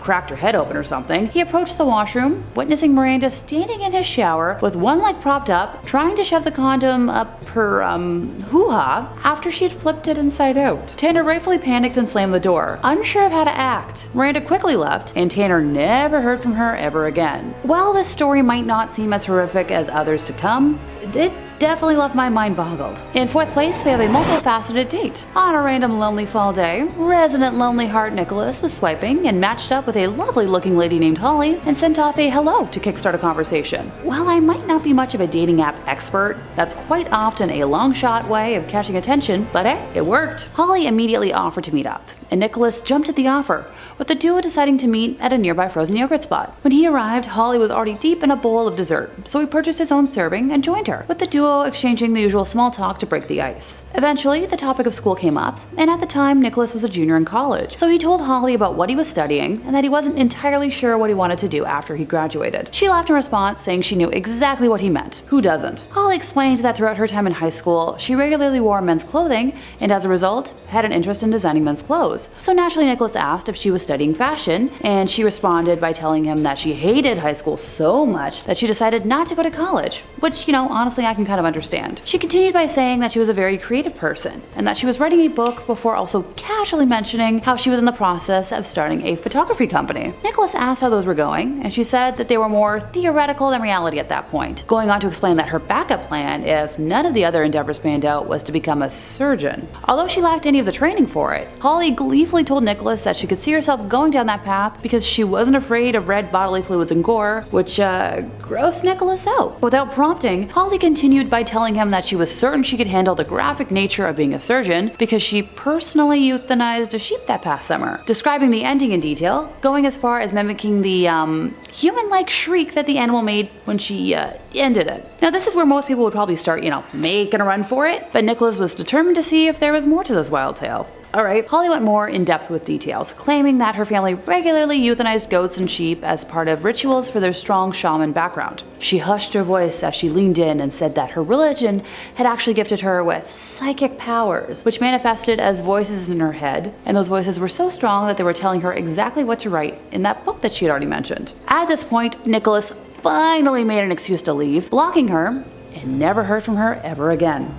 In third place, we've got a scummy rich man. 20-year-old Allison worked in a sushi restaurant all during college, and one fateful night, noticed an attractive man and his friend during a crazy dinner rush. She described herself as running around like crazy, but managed to give them good service, and in return they tipped well, making them memorable. After the shift, she was at home enjoying an adult beverage and mindlessly swiping on Tinder, trying to recover from all the craziness of the night, when she spotted a profile matching the man from earlier, who was easy to recognize from his distinctive face and tattoos. She took a chance, swiped right, and fell asleep from exhaustion. The next day, she woke up to find out that they had matched, and he'd sent some pretty sweet messages. She decided to engage in conversation, finding out he was in town for business, and he proceeded to ask her out for dinner that night at a fancy restaurant. Thanks to encouragement from her roomies, Allison said yes. The man originally insisted on picking her up, but thankfully, Allison was adamant on canceling the date if he continued. If you ask me, red flag number one for this gal. The two met up at said fancy restaurant, where the man proceeded to order a $200 bottle of wine, lobster, and more, with Allison guessing that the total cost of the meal was somewhere in the $600 range. Whoa, I balk at like a $20 meal, but that's just me. Apparently the conversation started out normal enough, but Allison soon found out that not only was the man married, but allegedly he was in an open relationship. Rightfully, she didn't believe him, so he called his wife on the spot after texting her photos of Allison. Apparently the wife was bi, and asked her husband to invite Allison to their home in Cancun for some fun together. Red flag number two. Once the call ended, Allison decided to ask the man how he afforded his lifestyle, and he casually mentioned that it was through a drug cartel, quickly trying to reassure her though that it was all safe and on the up and up. Being a sensible person, person. Allison immediately tried to leave, but he followed her to her car. He was showing her photos of his wife, saying that she should really go to Cancun with them, and that she owes it to him to go back to his hotel room, since he spent so much on dinner. Finally, trying to force her to kiss him. Allison was eventually able to get into her car and get away, but was terrified he was going to follow her home. So she drove around for a while, and eventually opted to spend the night at a male friend's home for safety. Oh, and deleted Tinder the moment she got home. In second place, we have a first date gone sour. User Teeny Gecko on Reddit is to thank for sharing this horror tale with the interwebs, and since my tongue is in the mood to trip today, for simplicity's sake, I'll refer to her as Teeny. During a day of mindless swiping, she came across the profile of a guy named Carlos. Thought he was cute, and as one does, swiped right, which resulted in an instant match. They chatted for a while and made plans to meet up at a local carnival at 9 p.m. the next night. Teeny arrived on time but heard nothing from Carlos until he called her at 9:30, claiming to have overslept from a nap, and she told him not to bother showing up, saying they'd try again another time. Unfortunately for our romantic pairing, Teeny's dad suddenly took ill, and she spent the next 6 weeks visiting him daily in the hospital. And between that and work, didn't really have time to date, which made Carlos angry. He made a fake Instagram account, which he used to follow Teeny and everyone that she followed. One night in particular, Teeny's sister had flown into town to visit their dad, and they had gone out to dinner with a group of friends, which had been posted to a friend's public Instagram story. Carlos showed up at the restaurant to confront Teeny, yelling all sorts of profanities. Yeah, I don't think I can say those. And thankfully, a waiter who witnessed the entire exchange called the police. For over 10 months, since Carlos had Teeny's number, he kept calling her using different phones, and she'd pick up the phone to hear only the sound of him breathing. One day in particular, Teeny was expecting a call from a friend and noticed a missed call from a landline she thought belonged to that friend, so she called it back and wound up talking to Carlos's mom. She took the opportunity to tell his mom everything, shaking the entire time, worried the mom wouldn't believe her. Now, lucky for Teeny, not only did the mom believe her, but begged Teeny not to call the cops, but to call her directly if she ever heard from Carlos ever again. Thankfully, there's a happy ending to this listing because Carlos never contacted Teeny ever again. In our first place today, we have a stalker. Just a warning for y'all out there watching, this is probably the most my stomach has ever been nauseous while working on a video. In terms of content warning, I will be discussing life ending, so if that's triggering for you, please just skip to the conclusion or feel free to skedaddle. I promise you're not gonna hurt my feelings. Our story begins the same as the rest, with 21-year-old Britt scrolling through Tinder, finding a 27-year-old named Matt that seemed pretty neat. They worked in the same industry, both enjoyed Star Wars and other fandoms, so she swiped right. Of course they matched, or else I wouldn't be talking about this icky tale today. They talked for hours that first night and realized they had mutual friends, so Britt felt safe enough to meet up with Matt for a public date. The date went well and evolved into a steady relationship. Things were never perfect, with Matt being somewhat transparent about struggling with some mental health issues, but they were undeniably in love. Matt was constantly posting on Instagram about how much Britt was the one, and she was thrilled. After 4 months of being together, the couple had their first fight, arguing over a reaction Matt had to Britt joking with a coworker about safety. Britt suggested they take a small break to regroup, feeling unsafe with the level of anger Matt had shown, which led Matt to scream at Britt in the public setting they were in and stalking off. That night, on Instagram, he claimed he was going to end his life, posting videos of a nearby mountain cliff saying he was going to jump. Britt and other friends of Matt's were rightfully concerned, and with enough of them calling the police, he was apprehended before he could, but was released from police custody that same night. Britt still cared for Matt, but was rightfully in shock from the events and had taken a pause from texting him to figure out her mental state. The next day, he showed up to a regularly scheduled brunch date that he and Britt would attend with her friends, but looked at his own table, silently watching the group from a distance until that group of friends decided to just abandon the location and escort Britt safely home. Later that night, Matt took to Instagram claiming he'd been forgotten already, wishing that no one should ever see the day they'd be treated like a freak, and many other tangents about being ignored and abandoned. The day after, he posted a long essay to social media, claiming he'd come to his senses and was going to take a break to clear his head, also sending a personalized essay to Britt about not wanting to hurt her, but how much he loved her and wanted them to get back together. Britt chose not to respond and debated blocking all his information. His hiatus from social media didn't happen, and Matt posted endless blocks of text for the next 2 weeks about how people like him don't deserve happy endings, that he would never forgive himself, and listing all the interests he could no longer enjoy because of Britt leaving his life. The last straw for Britt was when he posted artwork of her with her favorite book character, writing a fictionalized accompanying story about her perfect summer vacation without him. She blocked his number and every social media platform she could think of, but Matt was determined to make her take him back. Through a friend, he found out about yet another social event Britt was attending and posted publicly about going, just to see her again, and actually showed up at this event. This led Britt to involve the police, opting to start the long process for a restraining order.